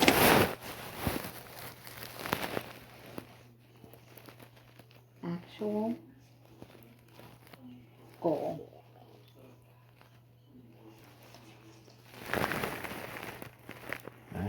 She is a dynamo with production. Wow. Okay? So, like I said, when you're looking at the ranking report, and you probably remember Sabrina and I telling you this when we did the training, you have to look at your ranking report from a holistic approach. I don't want you to gravitate on one number. I want you to look at it in a whole and start to do that if-then scenario by piecing the pieces together. Right. So she's at, first number we see that we both agree on is she's not doing a whole lot in e-commerce. Everybody below her is doing better. Right. Okay, even if it's by $100. So there's first. Second, we saw that she is a hell of a producer. Okay, and that sell-through rate is high. It's good. Yeah. We answered that question.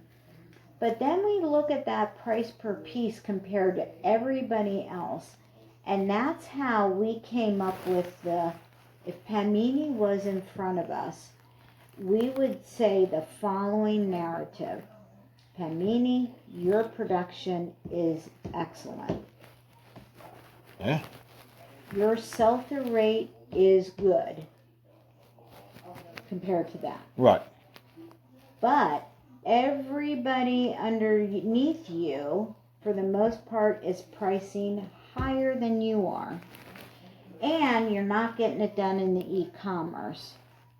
Would it be more of an e-commerce thing than so much the pricing? I think it's probably both. I mean, she's over the $3.99, but don't get hooked up on the $3.99. Okay, that's what I was doing. Because when you got to look at the ranking as a whole, and if we want her to tell her, hey, look, you want to maintain number one ranking, she has some wiggle room in pricing. Right. And it's a dual story. Yeah. Okay. Now, we saw that this person right here is producing at 372 and it's selling at 338, but they're ranked 1, 2, 3, 4, they're fifth ranking. Right. So let's see who that is. That's Michelle in Lebanon.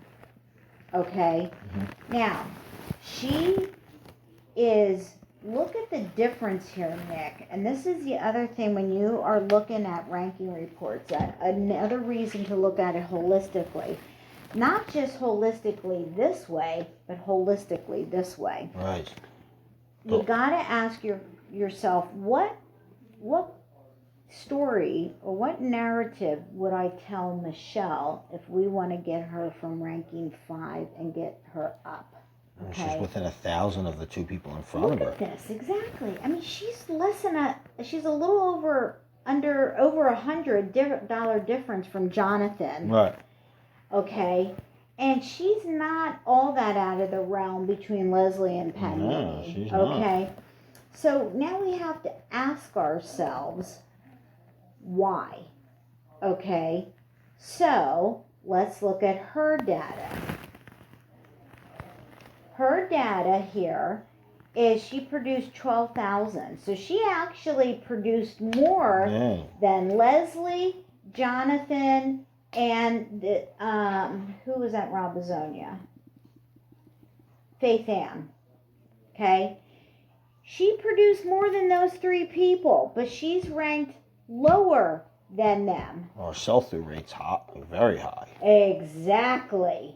Her sell-through rate is through the roof. So does she have a quality problem? Absolutely not. Yeah. Because everything she's putting out there is selling. Right. Okay? And she outproduced the other three people ahead of her. So you really can't tell her you need to produce more. Would that help? Sure. Yeah. Okay? But her story is the same as Padmini. Oh my God. It's too low. Michelle, you've got to price higher. Yeah, here. she's only at 338. Exactly. For the price sold. And price per piece It's only is 372.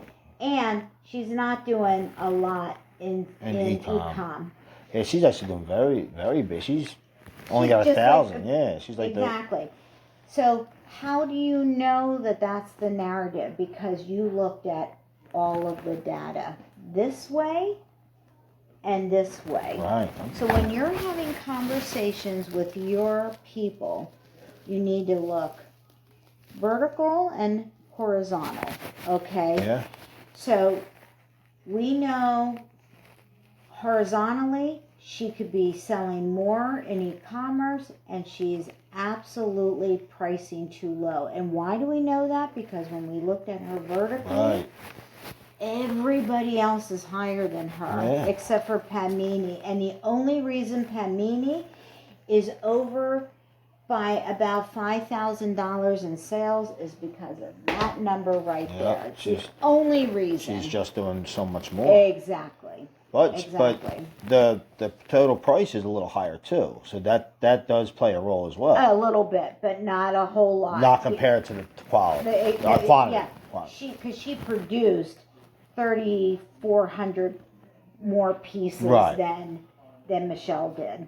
So now let me ask you a question. Do you feel that you learned something by us going through this Oh my God, exercise? yes. Exactly. I was so gonna you thought you knew how to read it. No, not the way you're teaching me now. Exactly. This is already a great session we're having. So this becomes that tool to you as a production manager become invaluable because because through alpha, whatever I've given you in training, you got to meet a piece count. And you know that you need to keep an eye on these 4 things. But they all interplay with what we're going to sell here. And at the end of the day, if Valerie is more successful for herself, what is she going to do for you? What is she going to do for East Earl? What is she going to do for Mission? It's a win-win if you work with Valerie, because if you can get Valerie to produce a little bit more and get a far better quality than what she's doing, she's going to make more money because she's probably going to rank, okay? And maybe not because she is part-time, but the thing I showed you is you don't have to be full-time to rank here. I mean, you can rank in part-time, okay? Because at one point in time, Faith Ann was part-time. So there's another one. She's still ranking. And she's still ranking. Because remember, it's top 50 that are getting some money. Right. So if we get Valerie to do better, not only is she going to make more money, but if she makes more money, is she making more money? Meaning, is she making more sales? Well, hell yeah. Yeah.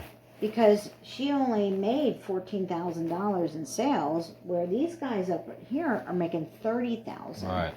So not only does East Earl do better because Valerie's doing better, but now we make more Mission. So, and she makes you look good as a production manager, right? So there's a win-win in all of those scenarios, okay? So that's what I want you to think about as a production manager. How do I make my people better?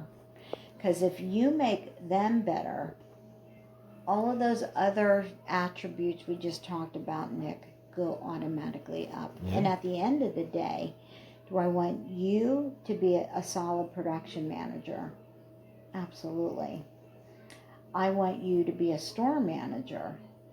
So you're going to need to know all of this. So right there's 2 wins. 3, East Earl as a whole does better. Guess what? You make more money then too. Okay? 4, which is the most important number here, is Mission. We just help more people. Right. Okay? And let's face it, a little bit of us all have that passion for Mission. Because could you make more money somewhere else? Possibly. I'm going to probably say maybe yes, depending on where you go. Right.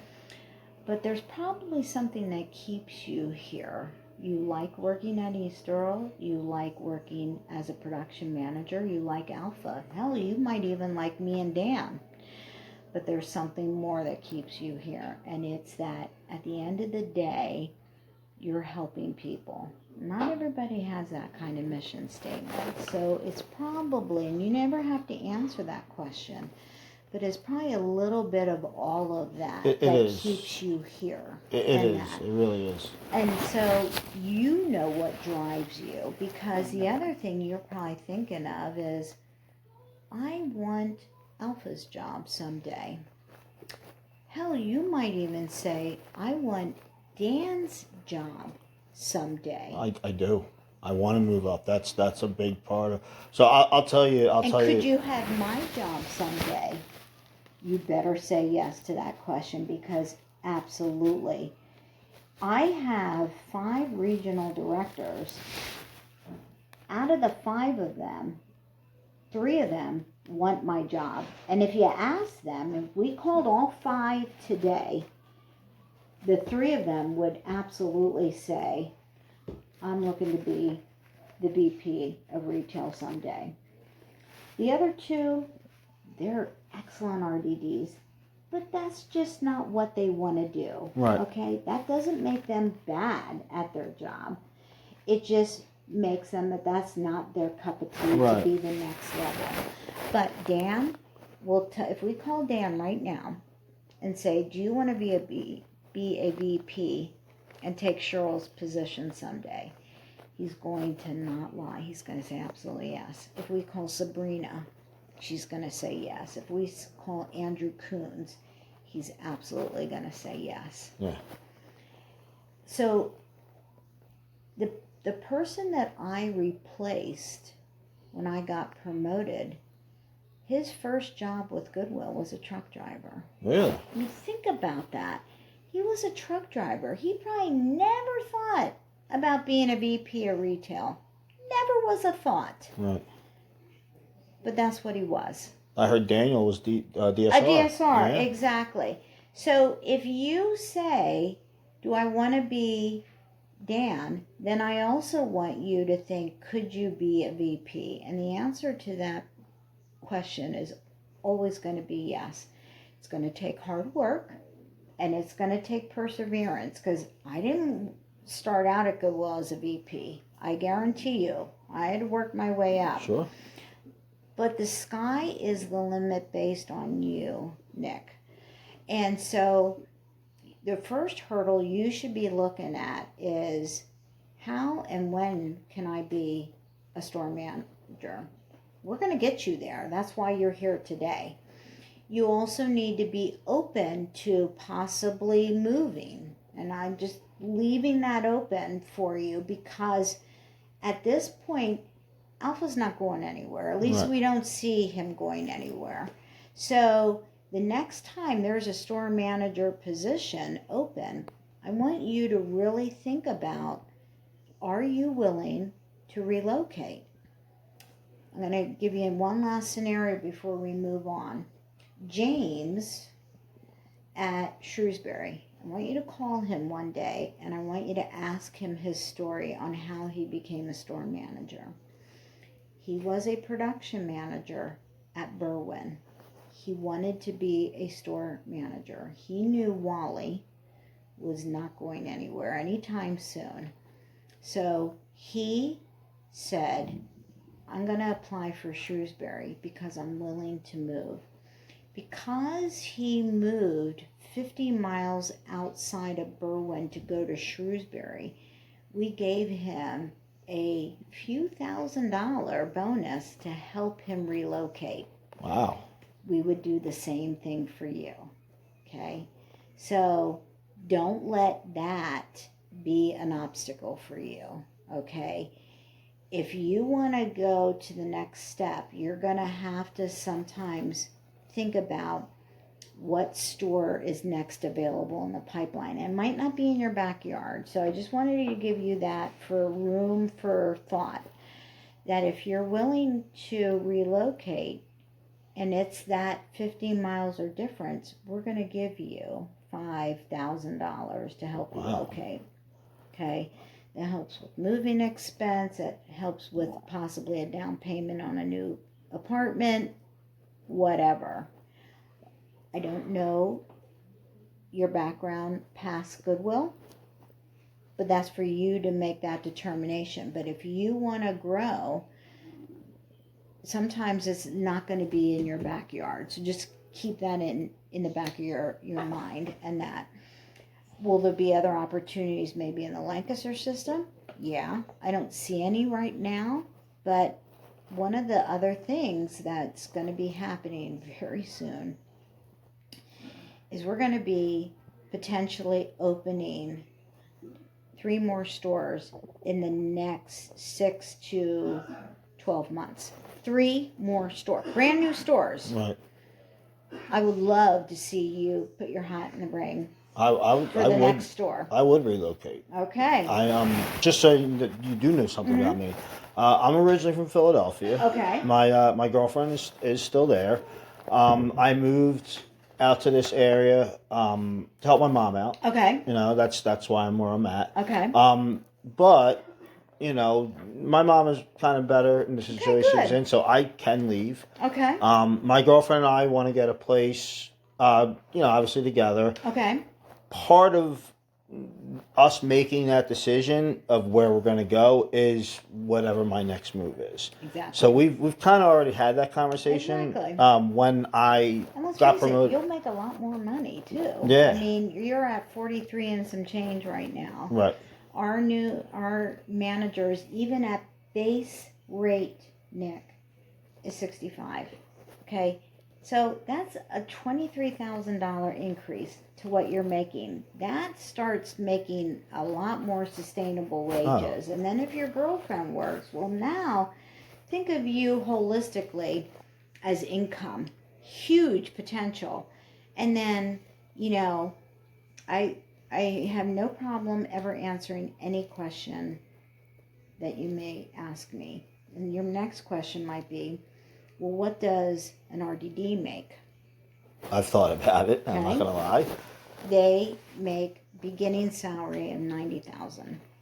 Okay, then that gives you a little bit of an idea of what I'm making. Yeah, Okay, that's good. there's absolute potential. And guess what? Someday you might want to get married. Well, guess what? You want to start a family. That is what we want to do. You want to Yes. do that. A child now costs $400 and some odd $1,000 in a year, and that's not with college to raise a child. I believe it. One. I believe it. So I don't have any children. Exactly. But it is something But if we're that's talking something about. down the road, and so those are things that you not only want to, you know, get yourself to a level of doing that, but more importantly, is not only your want for that, but you're working for an organization, Nick, that wants that for you. Just as much as you want it. I want it for you. I've done research actually. Good. I've actually learned all that before I even got here. Okay. I came from a gas station. I worked Okay. at 7-Eleven. I was assistant manager at 7-Eleven. Okay. When I moved out here, I had 2 opportunities. I had Goodwill and I had Sheets. Oh, okay. And both were hiring for the same type of position. Okay. I normally you would think I would go with Sheets because it's a gas station. It's Exactly. where I came from. That's where your backbone is. And I was very highly considering doing that. Mm-hmm. But I had the interview with Alan, actually. He was the store manager Yeah. before Alpha came in. Right. And Alan told me about the mission and told me about, you know, the opportunities. And he asked me, well, where do you see yourself in 2 years? Mm-hmm. And I said, I want my own store. It's the first thing I said to him because that is, you know, the next goal. Exactly. And he said, well, you can get it, you know. And he kind of sold me more than I even felt like I sold him, Yeah. you know. And they both called and both hired me on the same day. And it was like, well, which one are you going to pick? Yeah. 9 times out of 10, you would pick Sheets because that's where I came from. Yeah. But it was Alan, actually, that sold me on it, the opportunity that I could actually get Yeah. if I went with Goodwill. Yeah. So I never had a background, Yeah. you know, at a type of store that was Goodwill. I never worked with clothes, nothing like that. So I was not sure, Yeah. honestly, right? because sure. it's just It's probably scary. it's not- because a little it wasn't bit. in your wheelhouse. Yeah, not at absolutely. all. And Alan sold me on it, and he was good to me. I'm sad I only got to work with him for a month Yeah. because yeah. he, right, you know, because then he went on to Right. Exton. Yeah. But Absolutely. like I think it was the right choice Oh, because I'm learning absolutely. so much, Oh, exactly. and it's just it's a wealth of knowledge just in general. Exactly. You know what I mean? Because Just for God life. forbid something happens that you decide to leave Goodwill. Everything you learn, you can take with you. Absolutely. No doubt about it. And I want to also tell you something. Your ears might have been buzzing yesterday because we were talking about you. And when I say we, Dan and I. And Dan said to me, because he's got a couple production managers out there, and he said to me, you were probably the next one in line that was most ready to go to that next step. Really? I didn't know that. Absolutely. That's why I'm telling you. I'm happy. You got people who believe in you, and that in itself can be a huge motivator, because sometimes people will think, can I do it? And they self-doubt themselves. But sometimes people see things in yourself that you don't even see. And I think that's one of the reasons why I'm where I'm at, because I had people believing in me as well. And that is a huge motivator as well.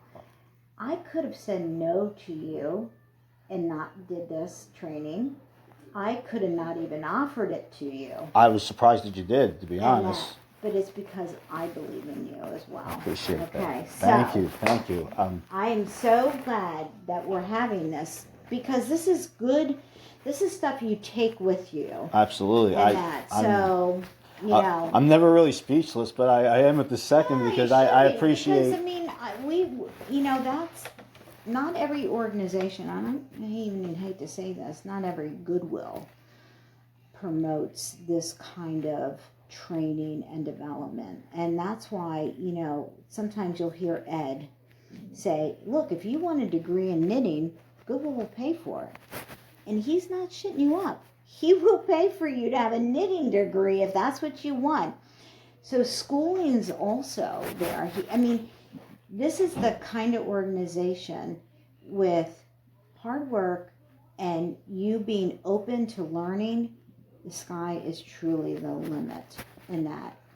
It's not always aptitude that determines your altitude. A lot of times it's just confidence, hard work, and believing in yourself and the passion for it. That is really what will give you your altitude in a job, because we can teach you a lot of other stuff that's going to get you just like today. So, I really do appreciate it. Not a problem. I want you to know that I did think about that. I was, she's going out of your way to spend a couple hours with me today. That means something, because I don't think you would do. I don't know, but I would imagine you wouldn't do that with everybody. So I will, because I believe in what we do, and I also want to see everybody grow. So anytime anybody, if Alpha came to me and said, "Cheryl, I'd like to go through your class again," I would not see that as a negative. I would actually see that as a huge positive, and I would say, absolutely. Even if I have to rearrange the schedule to carve out time, right. To me, it is so well worth it. Because when you grow, Google grows, and more importantly, Nick, our mission grows.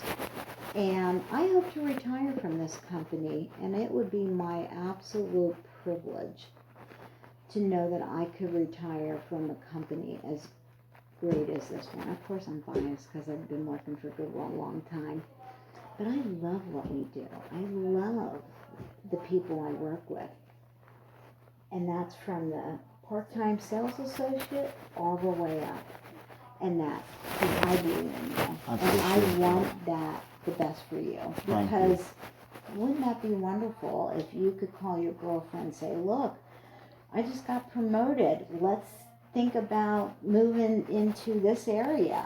That would be wonderful. That's just, guess what? That's a benefit to your life as well as your career. It's all a win, right? It really is. A win. And I don't think I've worked for very many companies that would, do that for their employees. Yeah, like not everybody does no, that. But sure. It's very appreciative that you're very welcome. that you're taking the time, and that Goodwill itself is the way that absolutely. the company is. Now, just so you know, your ranking reports for shoes and textiles is the exact same way. You want to read the data vertically and horizontally, okay? But you're just going to have different sell-through rates, different pricing, Right. okay? Do you want to look at another report, or do you want to move on? We can move on, I guess. Okay. Yeah, we can. I mean, we can look at textiles if you'd like to. Well, yeah, we can do. Let's do textiles. Yeah. Okay, so let's go and look at, where is our textile report? Okay, so this is where? Actually, yeah, I'd That's love October. I want to look at September, right? here we go.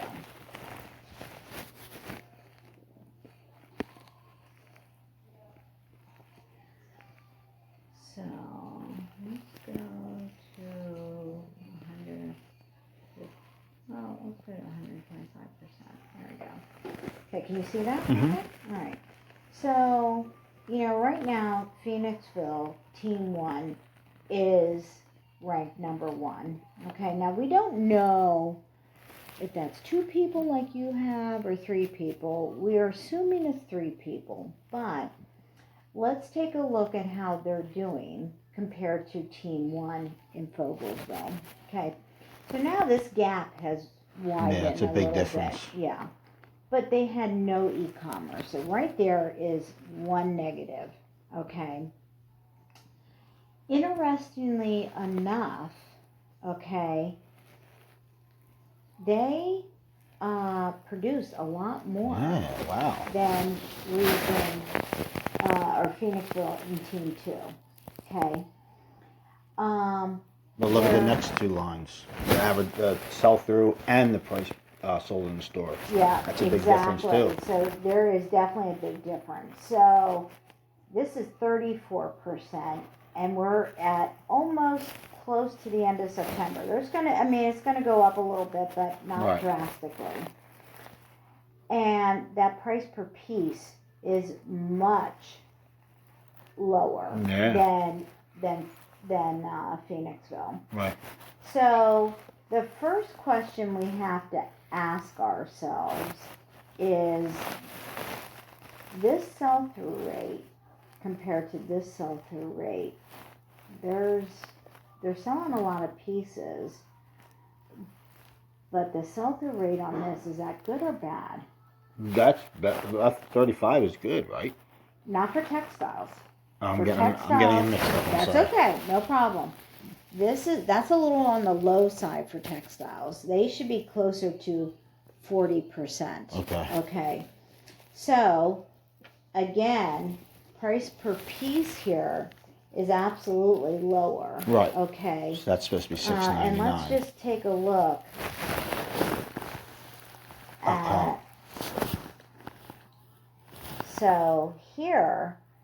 I was thinking of the ladies because it was 35 to 45. Yeah, I didn't add in the men's. Yeah, the mean average here is about 40. About 40. Okay. That's right. So Fogelsville is pricing at $7.53. It's selling for $5.50. Okay. Her sell-through rate's lower, but there's a lot of pieces produced. Okay. So the decline here is almost $2. That seems like a lot.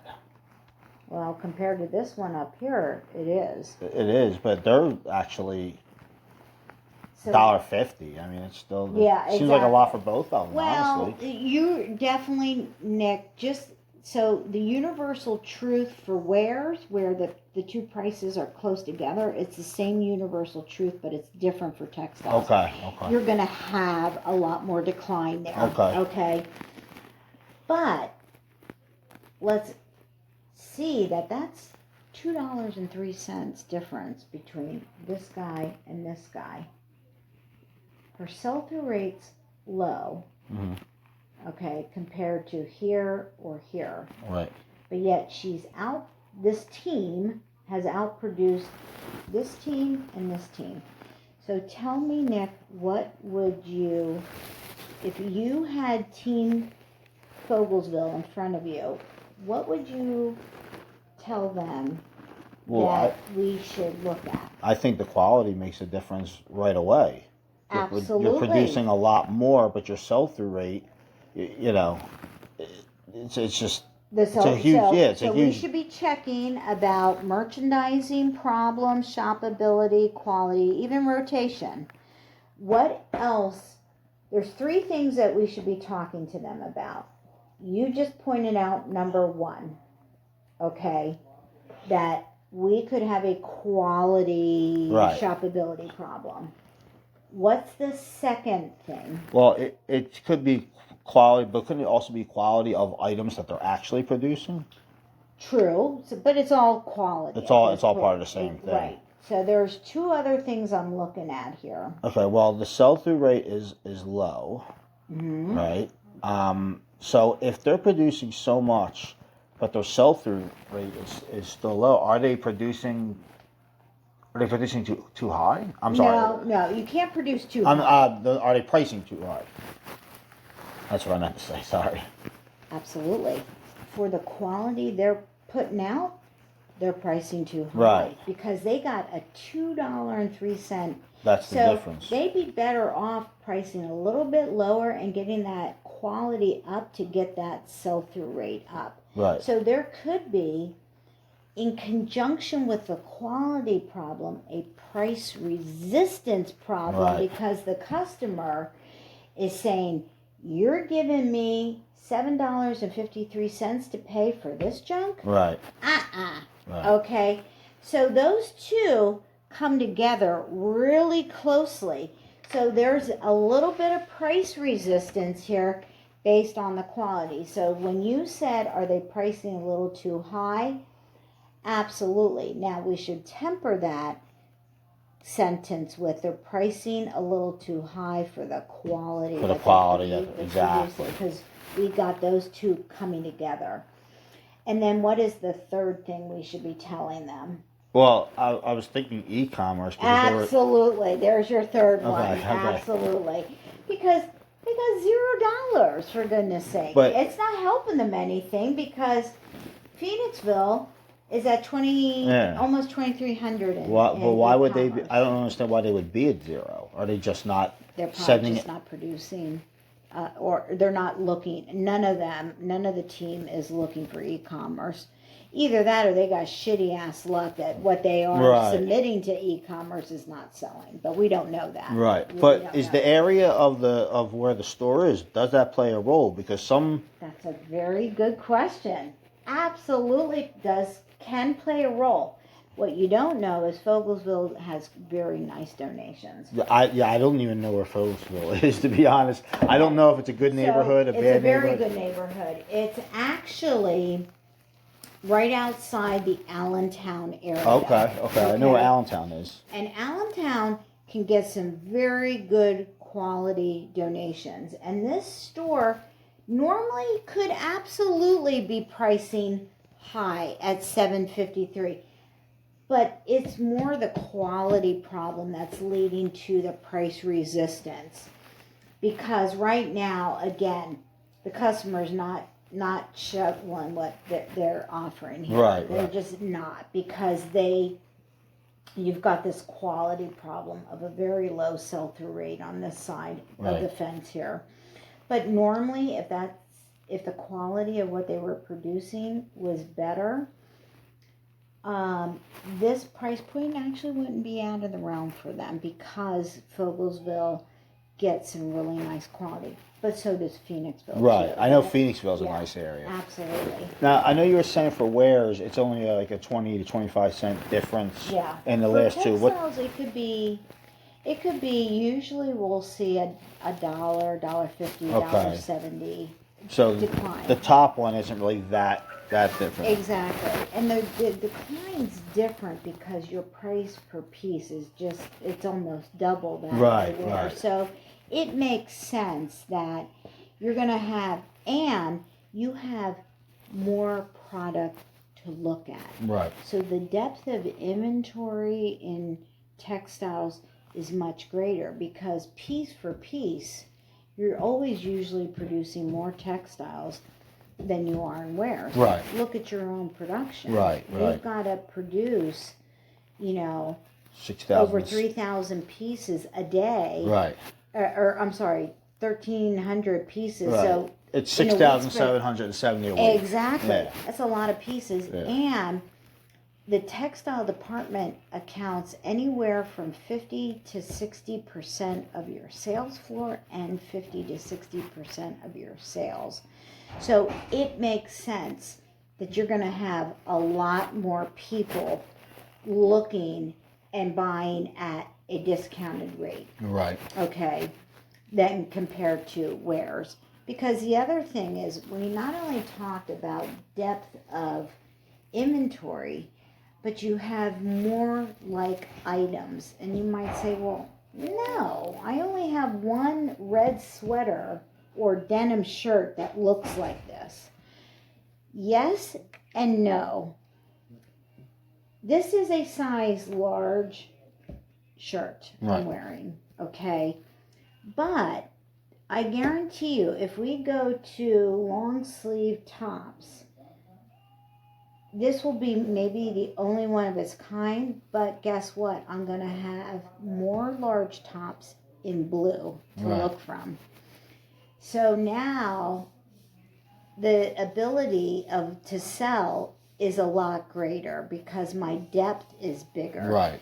If I am selling this, I guarantee you I only have one of these completely out on the wear shelves. I don't have a multiple of this, even black or orange.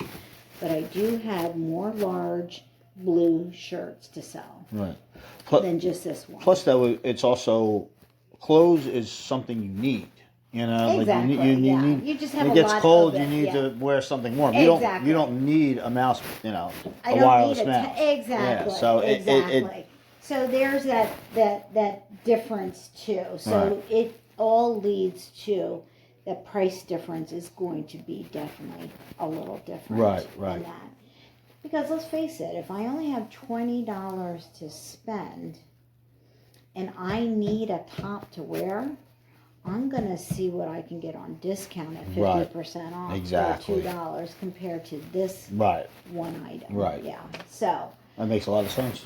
So in that case, we had 3 things to talk to Team Fogelsville about. Okay. And that's how you have to read your data. So before we go on to the next area of training, let's see what Easterl's doing. So let's find Easterl.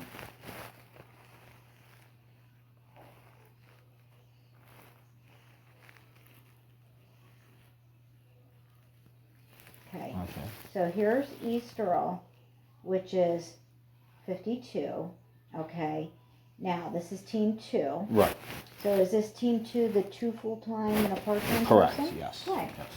So here, unfortunately, they don't rank either because you've got to be in the top 17 teams here. And you might say, well, how do we come up with 17? 17 times 3 full-time people is 51. So 51 people are getting an incentive and 50 wear. So they're very that makes sense. Okay. So Easterl, they were at 36,000 in sales, 1,100 in e-commerce. Okay. 33.98% in sell-through, and 40% sell-through in piece count. But this is your dollar sell-through. Right. Okay. They're producing quite a bit. They're higher in some and neck and neck with others. So they're not like completely out of the realm here. Okay. And if we look, their price is at $551 and $652. Okay. Right. So they're within that dollar. So they're in about $1 decline here. So if we need them to rank a little bit higher, what should we tell them to do, or where should we look at? Well, so now this brings up a bit of an issue, at least from what I've been explained. With the size of our store, they only produce what they're supposed to. They don't really go higher. And what I was told the reason for that was just because of how much room we have in the store. That's correct. I agree with that to a point, but in other ways, I wonder if we can go just a little bit higher. You know, could probably go a little bit higher, but then you're going to need to refine what they're producing. what they're putting out. So Okay. now we're allotted 25 gaylords of textiles a week. We go through more of that. We get second sort to compensate the difference. Just from knowing all that, I feel that we second sort more than we should in general. But then when you're adding in all the second sorts that we're bringing in, I feel like that creates a problem because I feel like they're so used to second sorting things that they're also second sorting items that maybe they shouldn't be second sorting. Okay. And I literally had this conversation with them a couple of days ago. Okay. Because we were actually going through all this. And my belief is we're wasting items because we're second sorting more than we should. Okay. And again, that's without even looking at any of this. This is just what I'm seeing, just being there, being on the floor. But we can only get what we can get as far as raw. Right. So we have to get more second sort because it so whether you to get the have numbers. more raw textiles to go through or more second sort, if you drive more pieces into the store, Nick, than maybe what you should, that's fine. You can produce more, but then you absolutely need to refine what you're putting out. So here's where we go back to what we said at your visit and go back to the verification process. And I'm going to keep bringing you back here. No, I'm happy. This Right is here. great. Seasonality. Your store has a uniqueness that not every store has. It's small and it's got 2 floors. Right. Okay. Especially the 2 floors is a huge uniqueness. Right. We We're the don't only have- store, I We're think. the only store that way. But you have a small footprint up there because you've made the decision, not you, but you in general, that our hard lines is down below and our soft lines are up above. And so you don't blend those two. And that's fine, you shouldn't, okay? But that just limits the amount of space that you gotta get women's in, men's in, a cash wrap, Yeah. new goods, and kids' clothing. Right. You cannot afford to have a lot of off-season product in your floor. Correct. So We narrow it you down. can tell your team, I want you to overproduce more than 1,300 pieces a day, but you're gonna have to tell them not to produce this or produce this Yes. or produce this. Case in point, we looked at your dress wall, and if this is the size of that one wall, you had dresses from here Yes. to here. All the way to the that end. had too many freaking dresses. Yes. Okay. We have changed that since then. Right. But you also might have had too many short sleeve or sleeveless or shorts.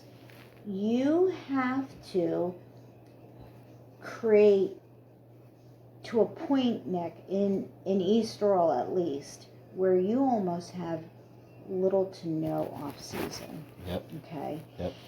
And you're in a precarious position because, you know, up until a week or so ago, we were pretty warm in September. Yep. But now we're starting to get the cold snap. So guess what? They're Yep. starting to buy probably more long sleeve, Yep. more sweaters. Yep. So there's always going to be that transition time that shows sell-through could be wonky because you have a little too much of this. Yes. And That's something I'm actually learning about currently, So how all that you works. absolutely can say, look guys, I want you to produce as much as you possibly can, but then that's going to restrict what you allow them to put. So you might have to say, guys, and that's the same in wares too. If you've got row upon row upon row or shelf upon shelf of purses and backpacks like you did, you gotta say no more. You will not know that if you don't check the verification process, because verifying is not just about quantity and quality and rotation. It's about how much seasonality or just in general types of stuff you're allowing to the sales floor. How much room we're dedicating to each section. Exactly. Yes. And trust me, you don't have that many people buying purses, wallets, and backpacks in your store. I guarantee you. No, we don't. We have cut down on the bags, the backpacks, and all that. Especially now that school. Shoppable. Yeah. Right? Well, just after school again is already in session, so you're not buying as many backpacks because of that. So that's why you must check this. So if you learn anything today, is that you need to instill better verification in your process so that you know what the heck is going out to your floor. So you can demand more pieces, but then you're going to have to refine what you allow. And I'm just curious about something. So this is Team 2. Yes. And their current sell-through rate is 33.98%. Team 1 is actually, no, it's the price per piece that they're less on. Okay. I actually was just looking at that as well. I want to look at October. Okay. Just to see what the difference is here for Team 2. Because of the season difference. Possibly, exactly. Plus you've been homing back on some of that stuff. So let's get out of here. Let me ask you a quick question. Yeah, sure. Well, next month, for November, when we are in November and we're looking back at October, is that going to create a better way of knowing what we're doing, since the season is just changing now? Yeah, possibly. Possibly. Because you're going to be able to see the sell-through rate difference in some of these subcategories, like sweaters, coats, short sleeve, swimwear. Right, because we'll have the full rotation of that 6 weeks. And you're in a better seasonality than that. So let's go back here and get this larger so we can look at it. And so this is textiles for October. And you can see the sell-through rates are much lower, right? Because guess what? You're not done producing here yet. Right. So this is very, very normal, what you see here. Right. What the problem is right off the bat is Berlin's already at 46. They're not producing enough. That I can just guarantee you. And look at the difference. Right. They only produce 6,000. Only half compared to Phoenix.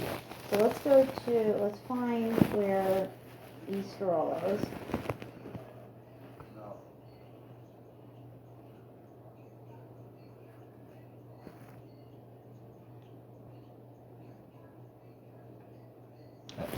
There we are.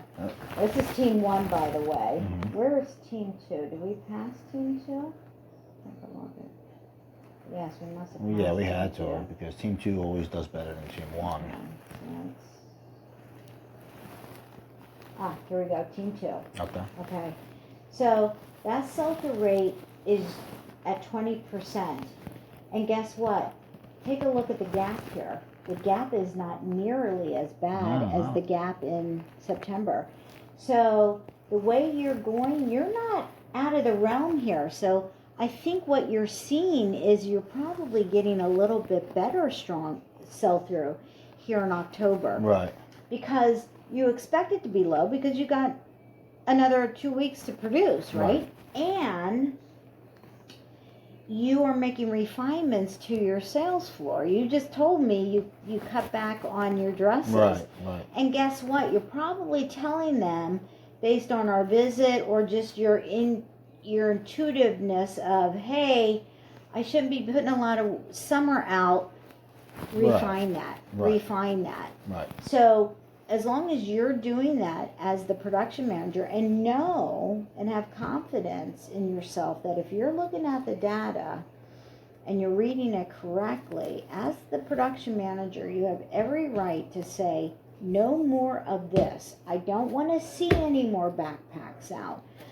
No more dresses, you know? And they might say, but you're hurting us when you do that. No, I'm not. Because, yeah, we can funnel it out, but if it doesn't sell, guess what? You still don't make out. Exactly. So what's You might have had a little bit more pieces, but you didn't you didn't help me or yourself because you didn't sell it. Exactly. You just wasted your time, energy, sweat, blood, and tears for something that's not going to sell. Right. Okay. And you will know that by looking at other reports. Right. And at the end of the day, it's more about the money you're making. Sell. Yeah. Absolutely. The money is more than the numbers. Absolutely. And you know, you're in the 19th percentile, and like I said, the biggest thing I noticed right off the bat is that price per sell-through rate in quantity is now much closer, because you saw there was a pretty big gap between the two. Right. They're getting closer, so that means the customer's liking what you're putting out. And like I said, you're not out of the realm here, because there's some that are still in the 19%, some are lower than you, and some are over than you, and but that's any location. So keep refining and knowing that because you have a small footprint, you need to watch this even greater, because like I said, it's so rare that we tell a store to underproduce. Right. Now, I won't lie to you. We do have a couple stores that we have told you have to underproduce. But you're not quite at that realm yet. Right. You just have to refine what you put out. And that's what we saw, case in point, Right. in your dresses. Right. Do you sell dresses there? Sure you do, because of the kind of clientele you have. But you don't sell a whole wall of them. No, we don't. Exactly. So. And we had a lot of sleeveless dresses as well. Exactly. And we're not selling those right now either. Exactly. So. Absolutely. And that was the first thing we did, was we cut down the sleeveless dresses immediately. Yeah, exactly. And yeah. So that's how you can take a look at this data, but then you need to go to the next level, which is what we're going to do now, which I'm probably sure you're going to ask me to go over with you. And that is your category sell-through rate report. Yes. Is that correct? That is correct. Let's go. So, do you need to take a break? Like, do you want me to order a pizza, or you just want to keep working? You can keep working. You sure? Unless you're hungry. No, I mean, I might snack on my protein bar because I am diabetic, so I have to watch my sugar. But other than that, I will just keep working. You can keep Do going. you need to take a bathroom break or anything like that? No, I'm You're okay. good? Yeah. Good. All right. Well, if you do, just say, hey, you I need will. to stop. I will okay? let you know. All right. I'm getting really into this, so Okay. I want to keep going. All right. So, of course, I logged out, didn't I? Yes, I did. That's all right. I'm getting a wealth of knowledge here, so Okay, I really cool. appreciate Well, it. oh, not a problem. So I'm going to log back in here.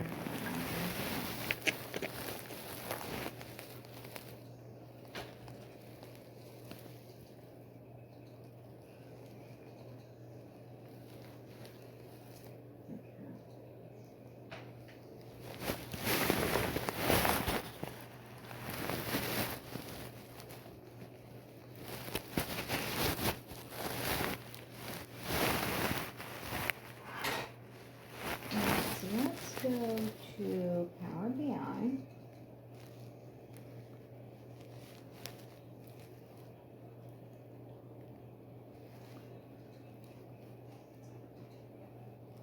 And we're going to go to sales. And then category sales.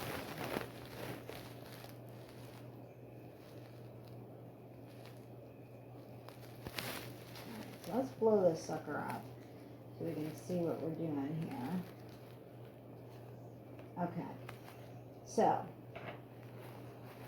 couple things I want to go over with this, and I want to make sure you can see this because I can't unfortunately make it a little bit. No, that's okay. I can see it. Sell-through rate, anything less than a minimum of 30 days, you don't want to look at, because sell-through rate is so dependent on your levels of production, what you're putting out, seasonality, quality. There's so many things that influence sell-through. So when you're looking at sell-through, it's no less than 30 days, but better probably 3 months or longer.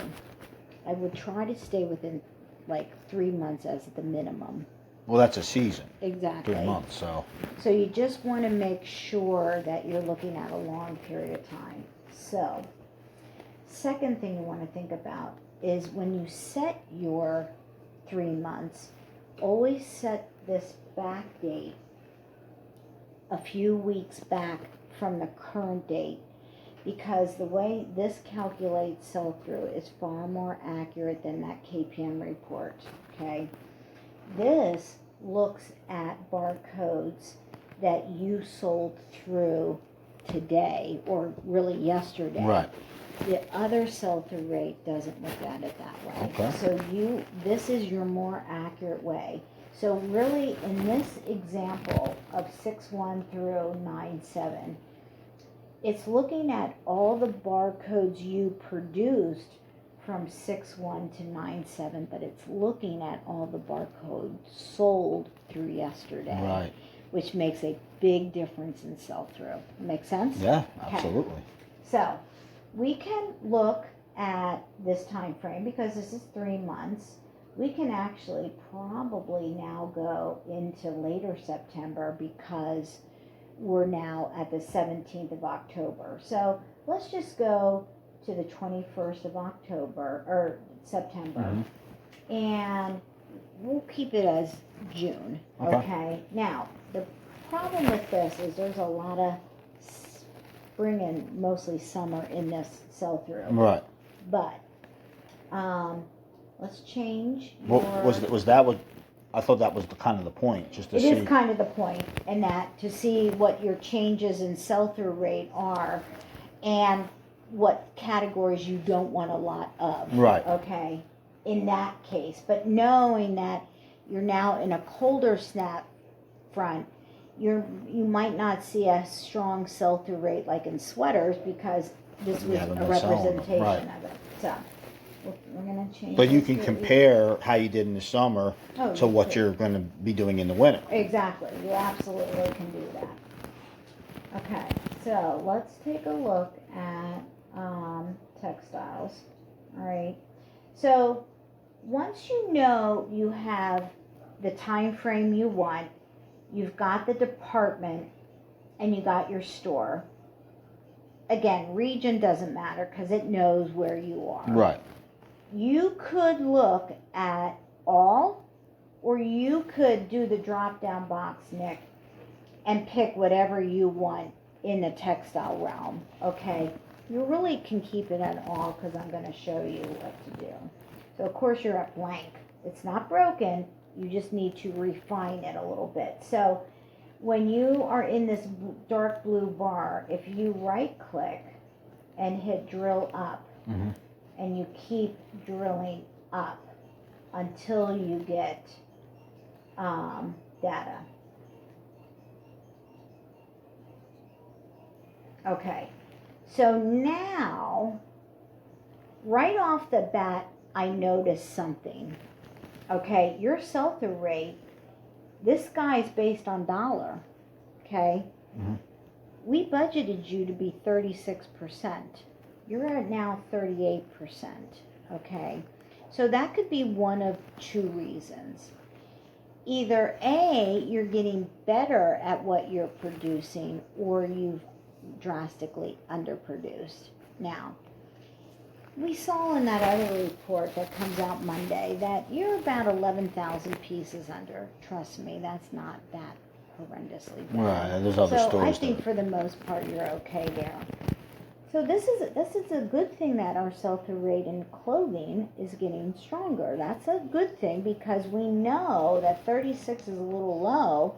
We want to get closer to 40%. Right. So now, because we kept this category as all, you don't need to like fret and change a lot of filters. You just now need to drill down. Right. So we're going to drill down one. And we're going to drill down one more. So now, this is all of your subcategories of textiles. Men's, children's, women's, accessories. Okay. So, right off the bat is men's. And this is your sell-through rate for men's. What should be the sell-through rate for men's without looking at this? And just is it 45 to 55? 40 to 50. 40 so to 50. Close. So you're right in the pocket. You're good. So you probably don't have to price too much different there, okay? Other than you still have to be careful of seasonality here. Right. So you can't have a lot of shorts. You can't have a lot of off-season stuff. You need to now be bringing in more of the sweaters and the long sleeve and stuff like that. Right. But say we want to look at men's. So we're going to click on it, and now, again, it's all about drilling down. So now, instead of changing this filter to something else, you have it all right here at your fingertips. Okay? So another couple tricks of the trade. You got these little carrots here. You can rank this in different ways. So right now, this is ranked from high to low, or if I change this, it's low to high. The high. Okay, you determine your preference. Okay, so let's go back to high to low. Okay, right off the bat, jeans, boom, 65%. Well, that's much higher than 40 to 50. Yeah. So that tells you right off the bat, as many jeans as you can get out, you should. And you can price more. That I guarantee you, without even looking at the pricing strategy you're doing, I can tell you that right now. Right. So let's take a look at that though.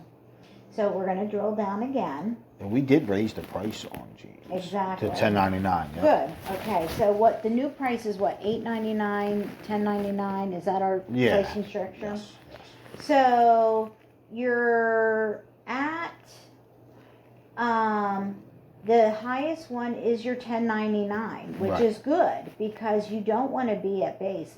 This actually tells me that if the new price, and then we changed the price. Yeah, it was $9.99, then went up to $10.99. Okay. Yeah. So actually, Nick, you want to price higher than that. You want to go more into the $11.99. $11.99. Okay. Okay. Because you can absolutely do that. So if the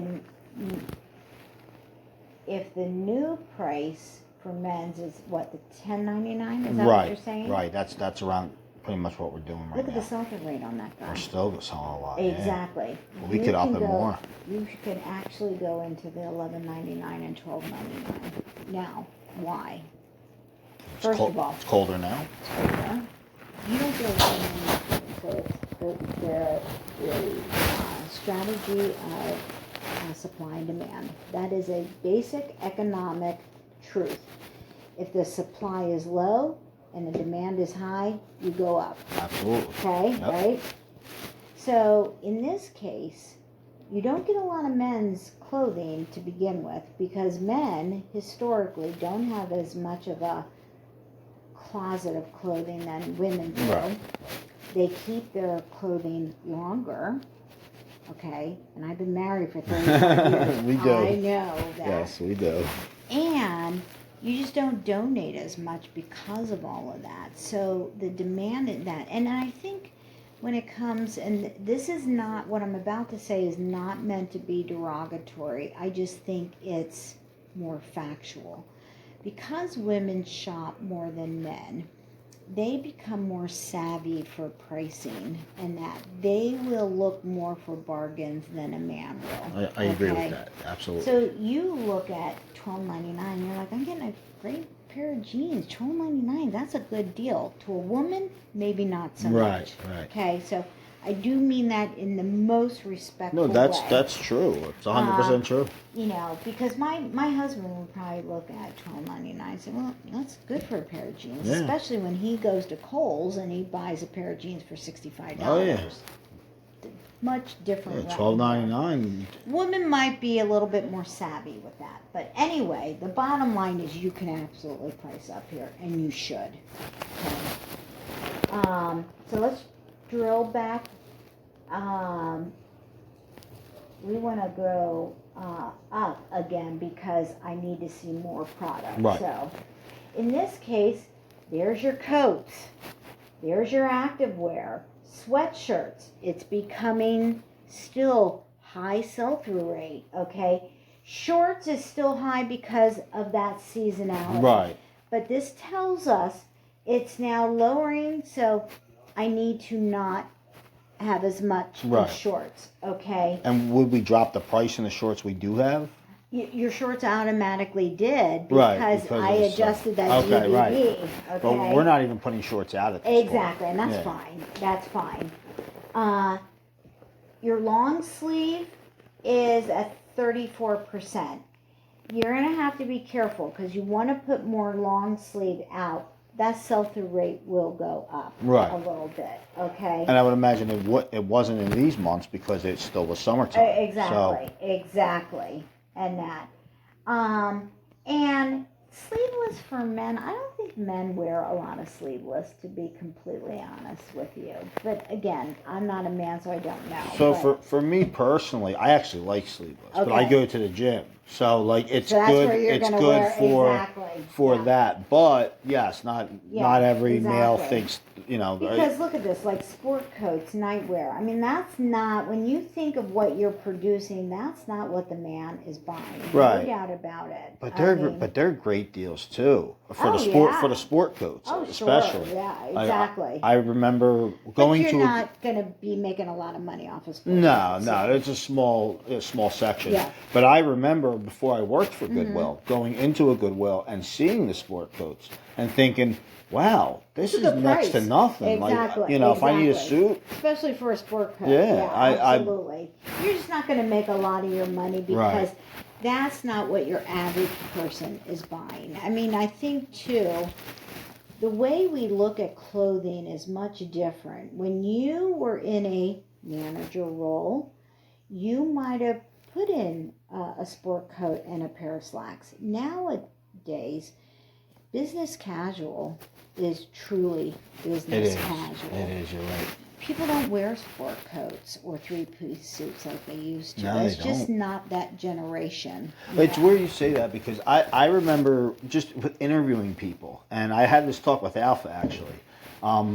Most people that come in for an interview aren't dressed up. Oh no! At all. Oh my God, no! And no. I remember me leaning against somebody because they weren't dressed Well, up. look at how you're dressed today. Yeah, but even this is like more dressy, I would think, than a lot And of that's people. my point. Yeah. That's my point. You have dress slacks on and a really nice button-down long sleeve shirt. Right. Did you dress that way because you normally dress that way, or did you dress that way for me? Well, Be for honest. you more, but I will be lying if I was to say that I don't dress this way sometimes Exactly, anyway. because the day that I was there, you were dressed very similarly. Yeah, You know, but not that's that I me. have you memorized, but you dressed.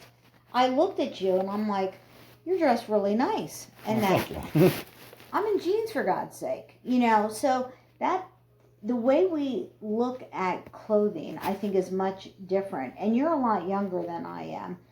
And I think the generation also changes quite a little bit. It with has.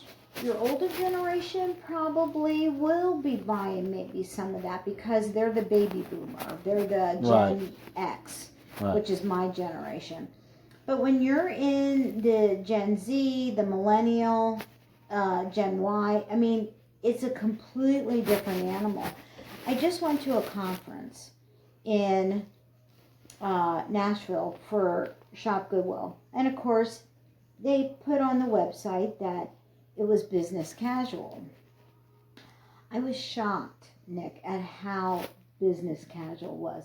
99% of the time, people were in jeans and a nice top. There were some people that were in jeans and a t-shirt. Oh, yeah. I was just the only person who had like a sports coat on was George Burt, who is the CEO of Orange County Shop Goodwill. Right. And he was even dressed down. He was in no three-piece suit. He had just a basic sport coat and dress slacks on. And so when I was packing, I had some nice dress slacks and that, but I realized, what the hell, why am I even wearing dress slacks when everybody's in jeans the whole time, you know?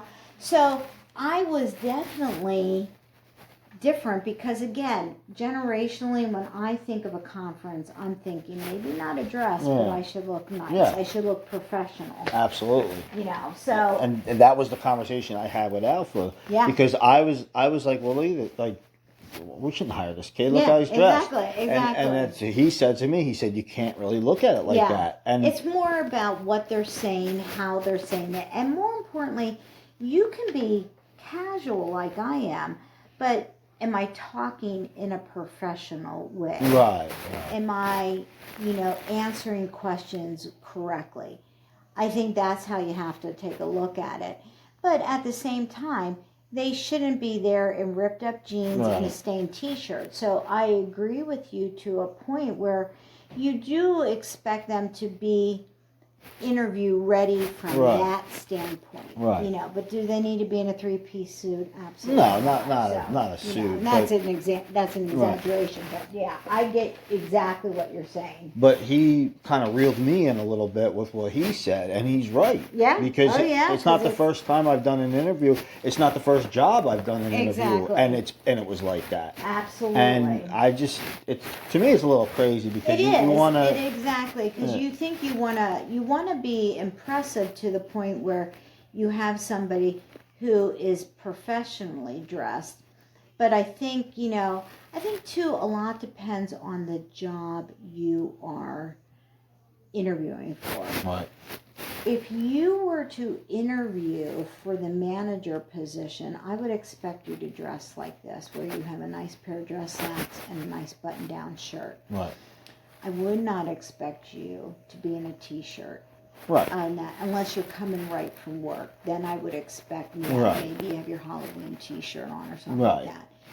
But if you're just, interviewing for an hourly position, like merchandise processor or even a DSR, a nice pair of clean jeans and a nice shirt, I would absolutely expect. Not something that looks like it's been washed through the mill and holes on the jeans and stuff like that.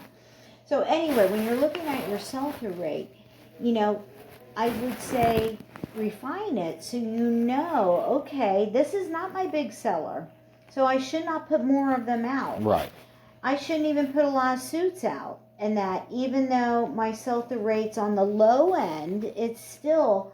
This tells you a lot of what your customer is buying. Right. Because the other thing you can do is you can rank your quantity sold, okay? Right.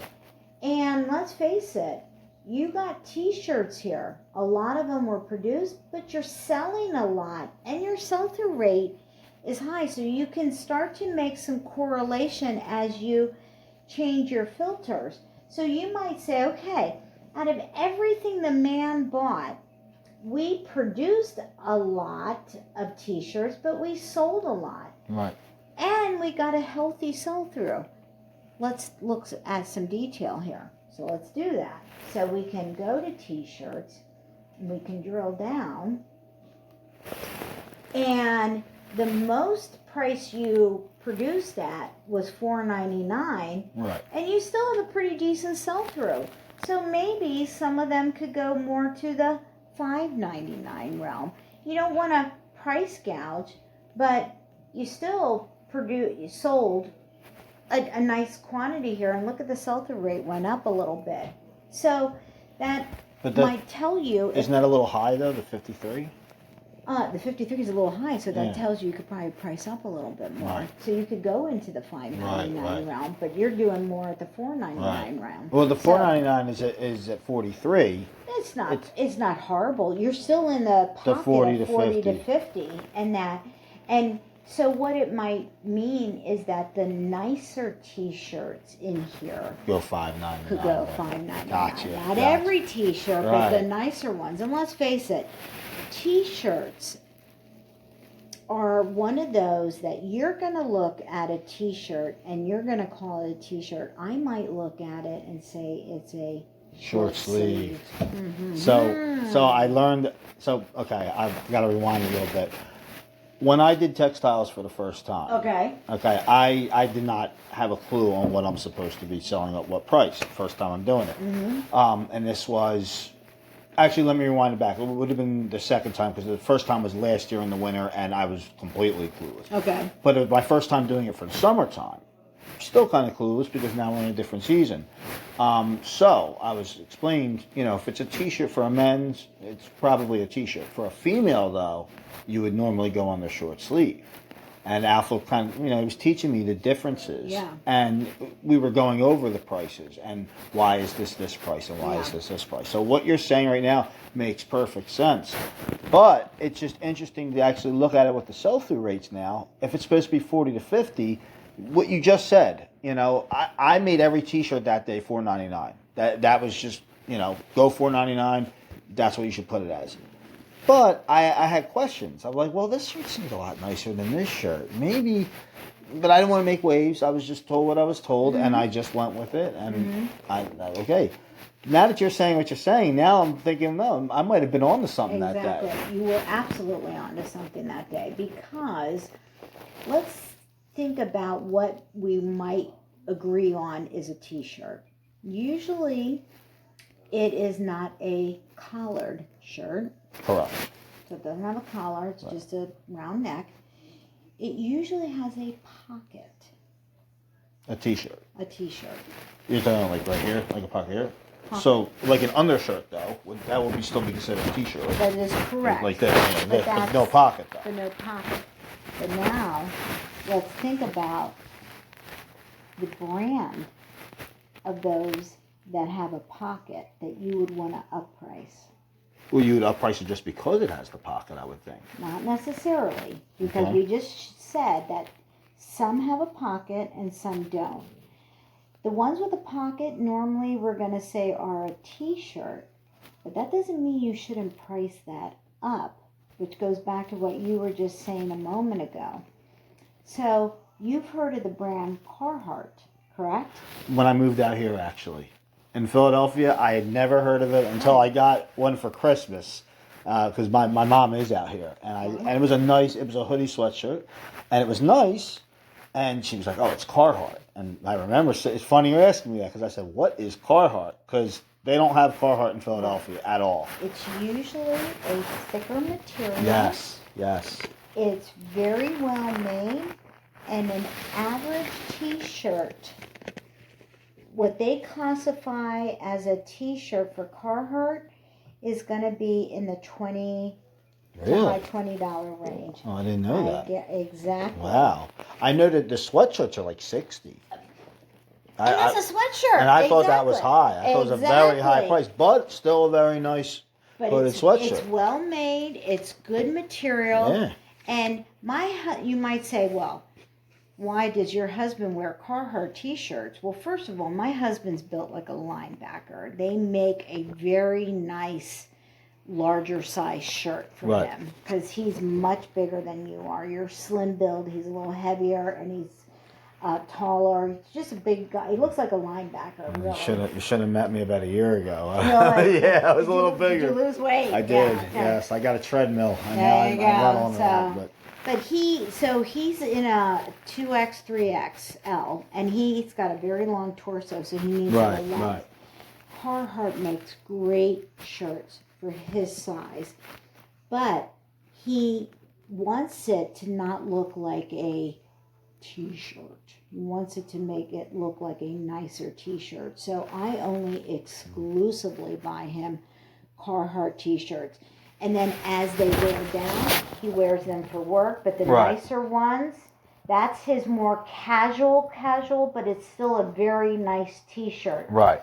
You absolutely all day long can get $5.99 or even $6.99 for a nice Carhartt shirt because you're not going to touch it for less than that. Right. I guarantee it. Right. So now let's talk about more shirts. We said that they are not usually collared, which then tells you, well, then should all non-collared shirts be a t-shirt? No. Absolutely not. Yeah, no. So then some of them should go into the short sleeve. Right. But, and the other thing I'm going to throw out there is t-shirts that have brand name concerts or bands. All day long you can sell those for $5-10 a piece. Or sport teams. Exactly. Yeah, sport teams. So that's where exactly what you were saying, Nick, was right on point. You said early on, you're like, well, shouldn't some of these be much nicer than $4.99 or $3.99? Should I price them up? You didn't, because you said most of them should be this price. Right. But that's where a good pricer is worth their weight in gold, because they will see that and say, oh my God, that's a KISS t-shirt and Ace Frehley just passed away. Right. I'm absolutely going to price that guy up because it's same. Maybe Ozzy Osbourne, same thing. Exactly. Yep. Exactly. Yep. So now, hey, I'm going to be pricing that guy up because this guy no longer is with us. It might be worse and more. It doesn't mean you're going to price gouge people. No, but you're not going to go up into it's a supply and demand thing. Exactly, supply and demand. I noticed. So this is how you're going to use this data. And that's why I don't want you to ever look at data and fixate on one point. I want you to look at it holistically. Because in that drill up, we said, okay, I'm producing a lot, but I'm also selling a lot here. And this is still a very large sell-through. Don't just take it as every t-shirt should be priced up. Look a little bit deeper. Just when you think you know the answer, you should look more, because this is going to show you a wealth of information. Right. Okay. And I didn't mean to cut you off. No, you're fine. So when you rank this gives you a lot of different information. Now, next in line here is you are producing a lot. You're selling a bunch of it, but not as great as some of these other sell-throughs. So that doesn't mean that you need to have, like the dresses, a full length of long sleeve. Right. Sometimes you might have to home it in and be better quality selection. Right. That doesn't mean that there's a quality problem with every shirt you're putting out.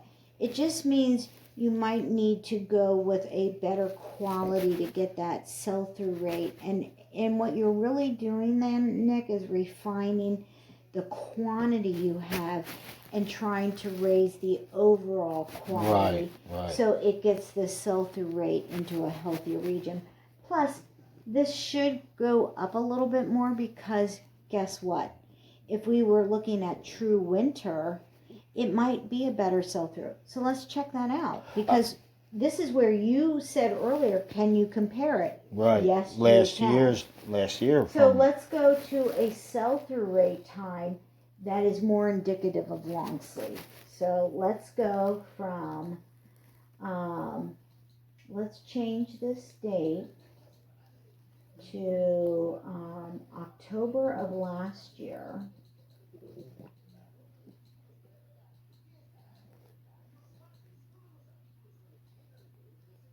And we're going to go to the end of January. And we're going to be able to prove to ourselves whether we think the sell-through rate is based. Absolutely. Look at that. Wow.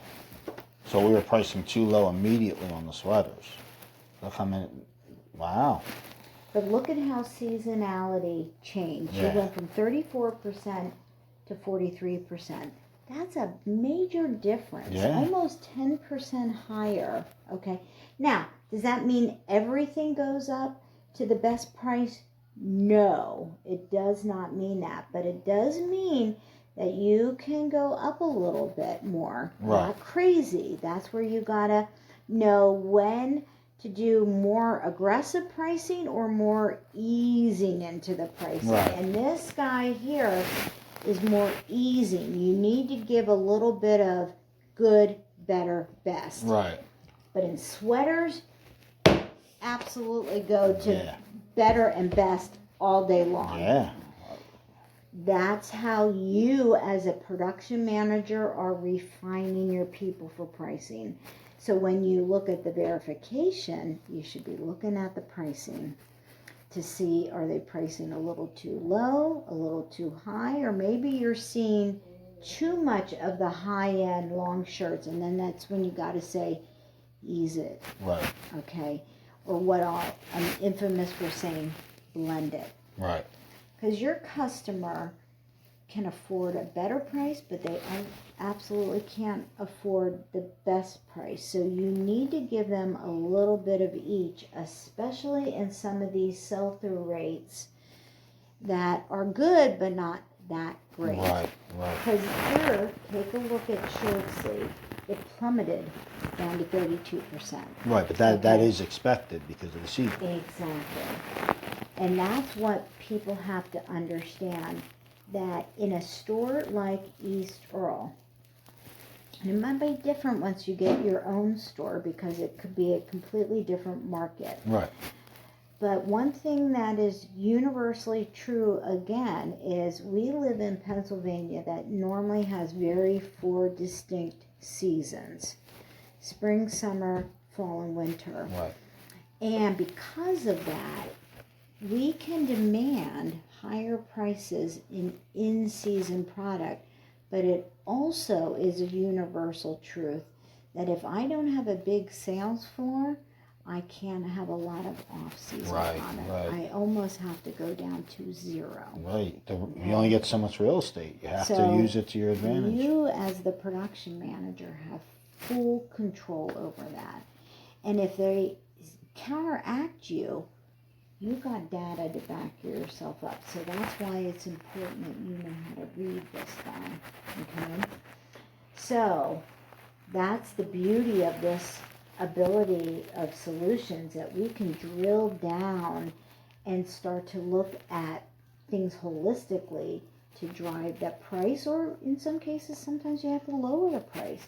Because in this example, okay, universally, nightwear is a low sell-through, fall or spring or summer. So what are you going to do? Most of the time, it's going to be base price. Right. And you don't want to have 10 long, runs of it. Right. Okay? Right.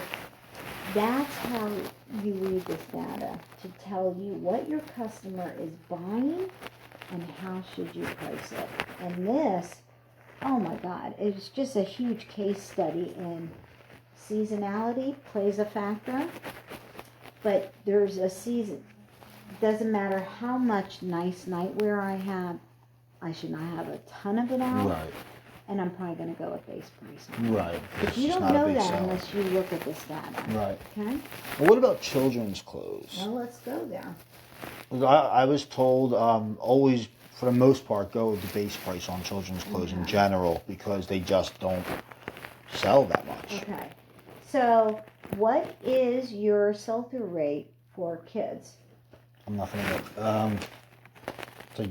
Is it 25 to 35? Should be 30 to 40. 30, 40. Okay. I know it was lower. You're going to get there. I'm going to Yep. grab my protein. Yep. so I have it. But I knew it was on the lower end. Yeah, it is definitely on the low end. But now take a look at your sell-through rate. You're at what, 36% there? So I'm kind of at a good spot. You're actually in a good spot, yeah. So you're at the mid-price range. So that means some things can be priced up, others no.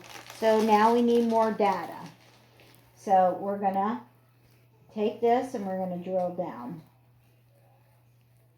And now let's rank our sell-through rate first from high to low. And I usually like to look at it high to low. Okay. Right off the bat, seasonal is good in infants.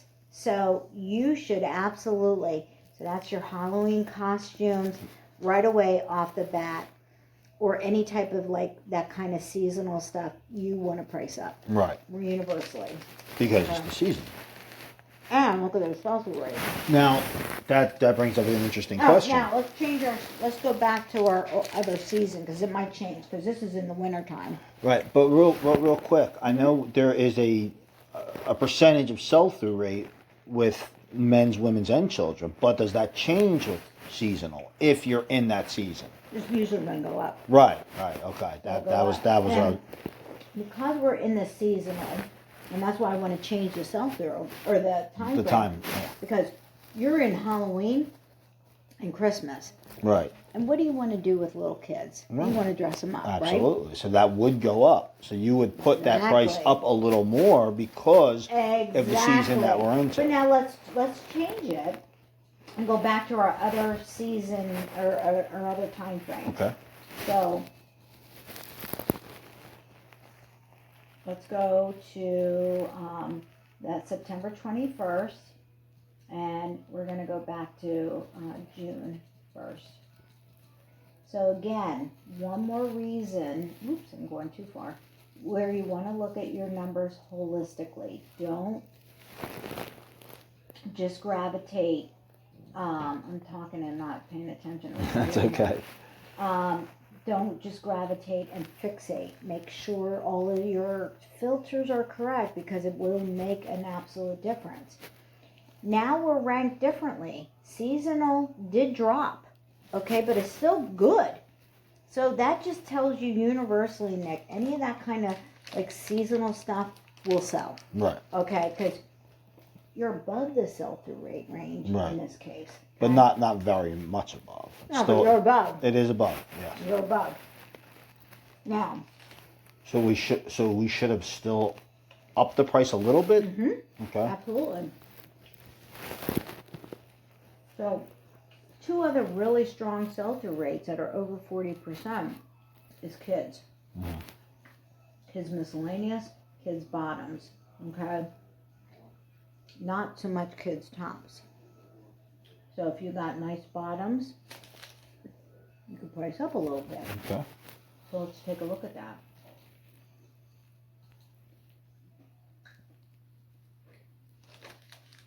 So, right off the bat, you guys do a lot of base pricing, okay? Yeah. That's okay, but look at that sell-through rate jumps at the 550 price range. So that means you should be blending it a little bit more. So out of 2,146, if I divided that into a third, this should be more about 700 Right. in the 350. This should be a little higher, and you could even put some in the 750, especially if they're brand new or brand name. Right. Okay, and that's why, you know, and I'm going to say something that I'm going to be very cautious about saying. When you have a team of 3 people in your textile team, and you're looking at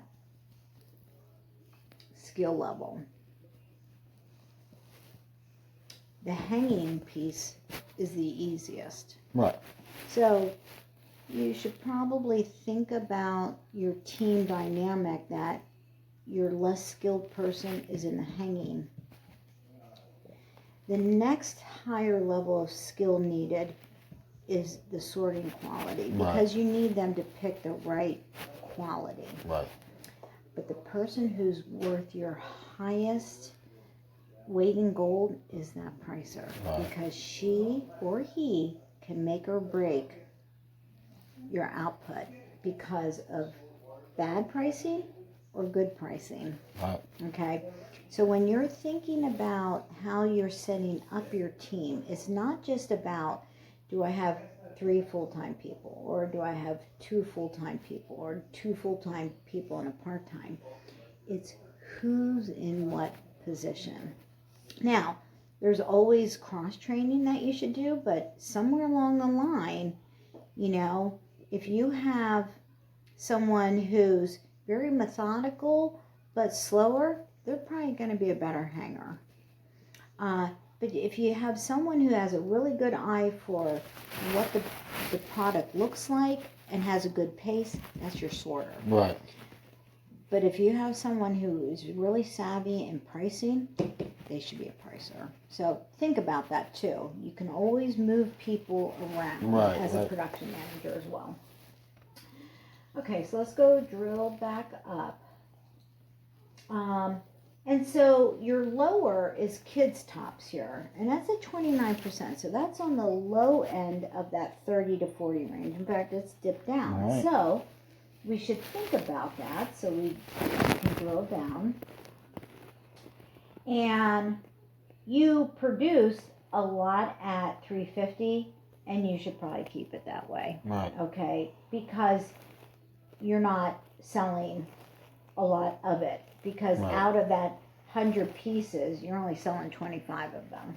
Okay, so the other thing you can also look that gives you a different perspective is if I drill back up and I do it by my rank of selling, okay, they are buying a lot of kids tops, okay, but it's a low sell-through. So that also verifies that even though they're buying a lot, you are also producing a lot. Right. So again, do I put every kid's top out? Probably not. Refine the quality a little bit, but still keep it at the low end of pricing. Right. Because that's what the data is telling you. Make sense? Yeah. Okay. What else do you want to look at? You want to look at more kids, or you want to go to women's? No, let's go. I think we should go to women's. Okay, let's go to women's.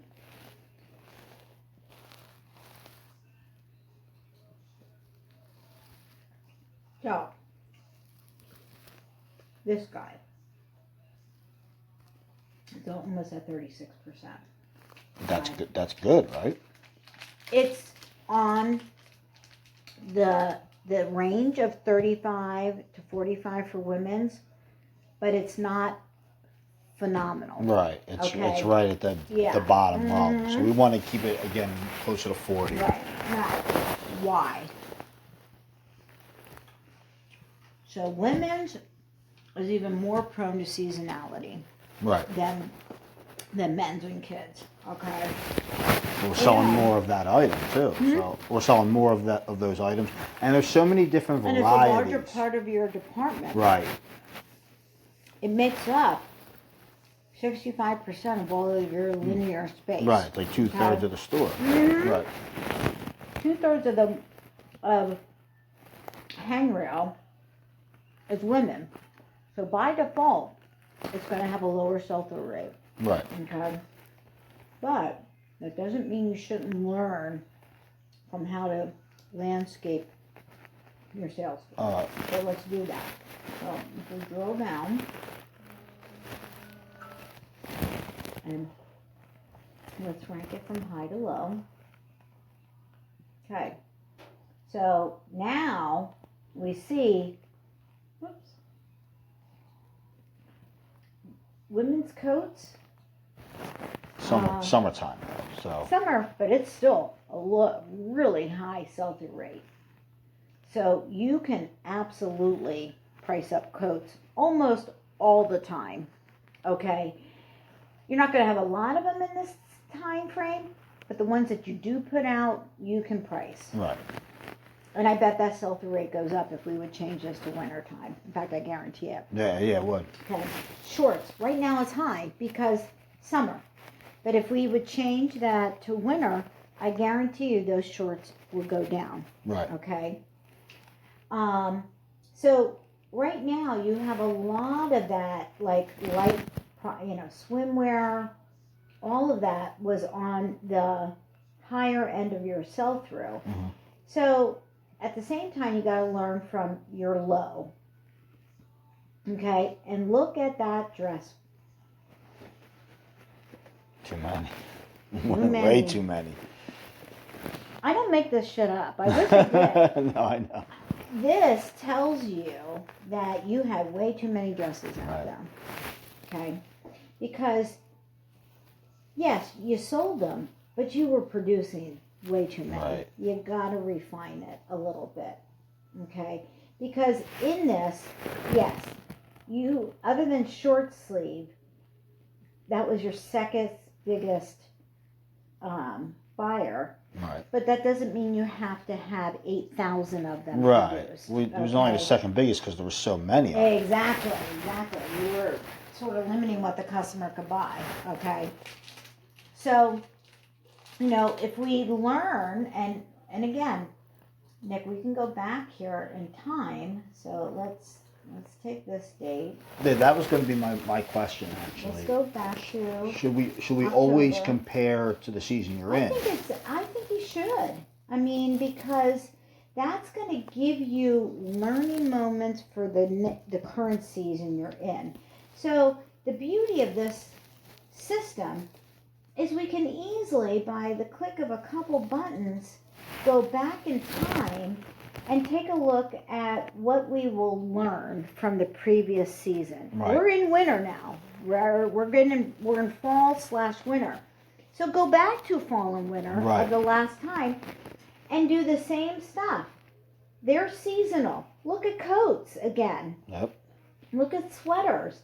It's telling you what you should price up. We've been pricing coats low the whole time. Exactly. Sweatshirts are 36%. But, again, you don't have a lot out there. Which that doesn't make much sense at all. Why would we have such a small amount? Well, I will tell you that when I go to stores, I'm seeing sweatshirts priced as sweaters. As sweaters, yeah. That happens at our store too. Mm-hmm. Now, that brings up another question. And I literally talked to Brenda. You know Brenda. She's our customer service manager. She's great. She definitely helps me out with a lot of questions if I don't know something. But we talked about the difference between sweaters and sweatshirts. Okay. Now, up until talking to Brenda, my belief was mainly if it has a hood, it's more of a sweatshirt than a sweater. But that's not necessarily true. It's about the material itself. So, Exactly. and I'm just going from what I would think of before I worked for Goodwill. I always, if it has a hood, it's a sweatshirt.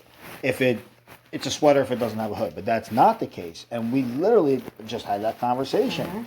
Because this is my first real winter being with Goodwill. I got hired, I think it was 2 days before Halloween last year. But You know I didn't more now know. than you did then. Yeah, the first couple of months, I didn't know anything compared to what I'm learning now. Which is a big thank you again to you and to those classes because they taught me a lot, and to Alpha as well because he has been great to ask questions. But Brenda's, and you are 100% right. Sweatshirts are not universal. Yes, usually a hood is number one. But sweatshirts can zip. They can also pull over. Right. So the next thing is absolutely about the material. It usually has so this is smooth, but almost has like a fleecy, nubby feeling. Right. That's another characteristic of a sweatshirt. But when I see a blatant sweater priced as a sweatshirt, think about that from the customer perspective. And that's why I want you to keep your sweatshirts separate from your sweaters, okay? You mean a separate part of the store? It can be in the same, so like say for instance, here's our H-rack. Okay. And you don't have a lot of sweatshirts. You can do sweaters to here with a sign. Right. But then you can have sweatshirts on the same linear, but you should sign it separately Right. from the sweaters. And here's why. If I want a sweater, I want to look at sweaters. I don't want to find sweatshirts in with the sweaters and vice versa. Right. I want to be able, so there's that laying your store out like a grocery store. Like items need to be put together. Right. So if I want a sweatshirt, I'm going to go to all my sweatshirts and they're going to be neatly sized, and the same thing with my sweaters. So don't coincide them, and make sure through the verification process that when you are looking at things, are they misconstruing a sweatshirt for a sweater or vice versa? The other thing I noticed too that happens a lot, and you might agree with this, is that a lot of long sleeve, my pen's down here, a lot of long sleeve and sweaters get mixed up. Yeah, I do agree with that. There's another difference, and it's definitely material based. Sweaters tend to be ribbed or fluffy or thicker, where long sleeve it's usually can be a much thinner material like rayon, Right. polyester, just a basic cotton, Right. that type of thing. And I see that all the time where long sleeve are priced as sweaters and sweaters are priced as long sleeve. Here's the problem with that. You've got two different price points. Yep. Much cheaper here, more expensive here. Right. You got, and how are you going to check that? Through the verification process. Because if you don't look, you won't know if they're mixing it up. And sometimes it's just an innocent mistake, because what you view as a sweater and what I think of as a sweater is two different things. Right. That happens a lot too. But what I usually do is I'll hold this up and I'll say to a group of people, is this a sweater or a long sleeve? The majority wins. And usually they'll say, well, that's a sweater. Right. Look at the tag, it's long sleeve. Right. You're doing the customer an injustice, because again, if I want long sleeve, I'm thinking cheaper, I want a long sleeve. If I want a sweater, I'll go to the sweaters, okay? Your grocery store is the same way, Sure. okay? I'm going to not find butter in with meat. Right. Ever. Ever. Same concept. So, and that all goes back to that big word, shopability. It's making sure you will have a better chance of selling stuff if it's organized correctly, like a customer likes to see it. And it's no different in your wares. You're not going to put the electronics with the glassware. Right. You want to keep all of your glassware together. So if I'm looking for glassware, I can see it. But if I'm looking at my electronics, things that plug in, I'm going to keep all of that together. Right. And that is the other piece that has to be critical. And that's where you need Brenda. Brenda should be monitoring the sales floor to make sure that things are like a grocery store, that everything is in its place correctly. Right. Because as you're producing it out of the downstairs and it's going upstairs, you got to have some faith that it's going in the right area. Right. And Brenda's the master of up top. She is. So that's where you're going to have to coincide together, okay? So again, Nick, this is how you are going to slice and dice the data. And I can already tell you're thinking really properly in comparing a previous season to the current season, so you sort of know how did things do then, and do I want to mimic that now? Right. Okay, or do I want to make some shifts and stuff like that? And when you can analyze the data like we've been doing and read it, it's like a book. The book, when you read any book, it tells you cast of characters, tells you the plot, it tells you the summary. You know everything about that book by the time you're done with it. This is no different. It's just in number format. So you've got to convert it to a book so that you are understanding what it's telling you. And the more you force yourself to look at this data, the better you will be. Because trust me, I'm not that smart. I had to spend years looking at this to know it. Right. Okay? Sure. So don't shy away from the numbers. And I don't think you are that type of person. Nah. I think you like to dive into it. I do. So dive into it. Now, you don't want to go, analysis that creates paralysis. But at the same time, you want to look at this pretty frequently and do exactly what we're doing here and that.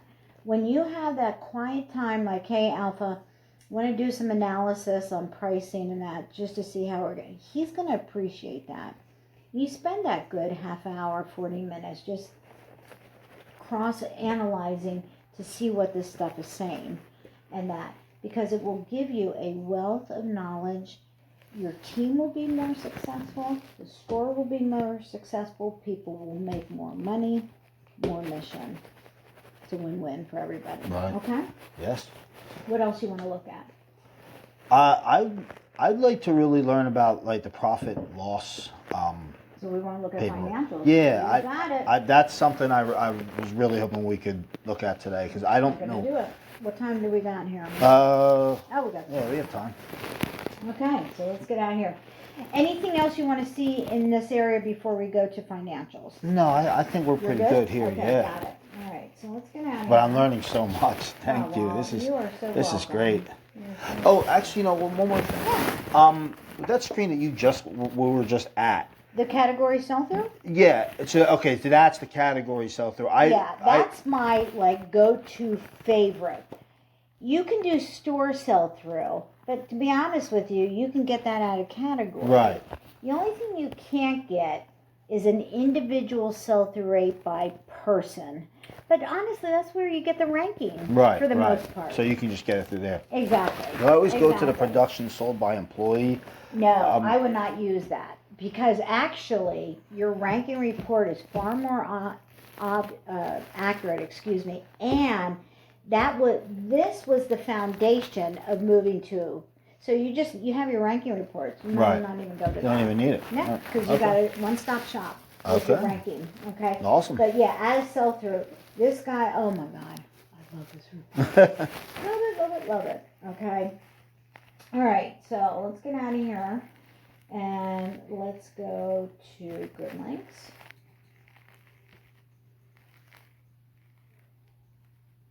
Yeah, I think the financials is something I really want to learn about. Got it. So here, very similar to the production budgets, there's a wealth of historical knowledge in here as well. Okay, so if you go to finance, okay, and then you go to monthly financial statements, and then you go to store manager reports, right there you got 3 years of historical documentation. Oh, wow. Okay, and that's only because we morphed everything to Good Links and we kept the other archive stuff in the past. Right. Okay. Am I able to get into that?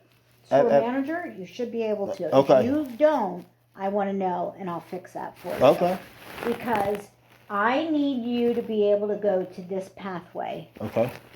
Finance, monthly financials, store manager reports. Okay. Because even though this says store manager, we want all leadership, which we view as a critical aspect of a store, to have access to this. Okay. So Brenda should have access to it. You should have access to it. Even a coordinator should have access to it if they want to. I've never tried. I just didn't know since I'm Yeah. not technically a store Yeah, manager if I no, could. you can go in here, and this is where I want you to go. Could I write down like just a You path to got get it. there? You Because got it. You can write down. I could see me forgetting how to get there. Oh yeah, not problem. You know what? While you're writing that down, I think I am going to go to the potty real quick. Yeah, I think I'm gonna do the same. The liquid's starting to. No, I play understand. its thing. Do you know where the rest? Yeah, that's I don't. I'll just follow you. Yeah, just follow me.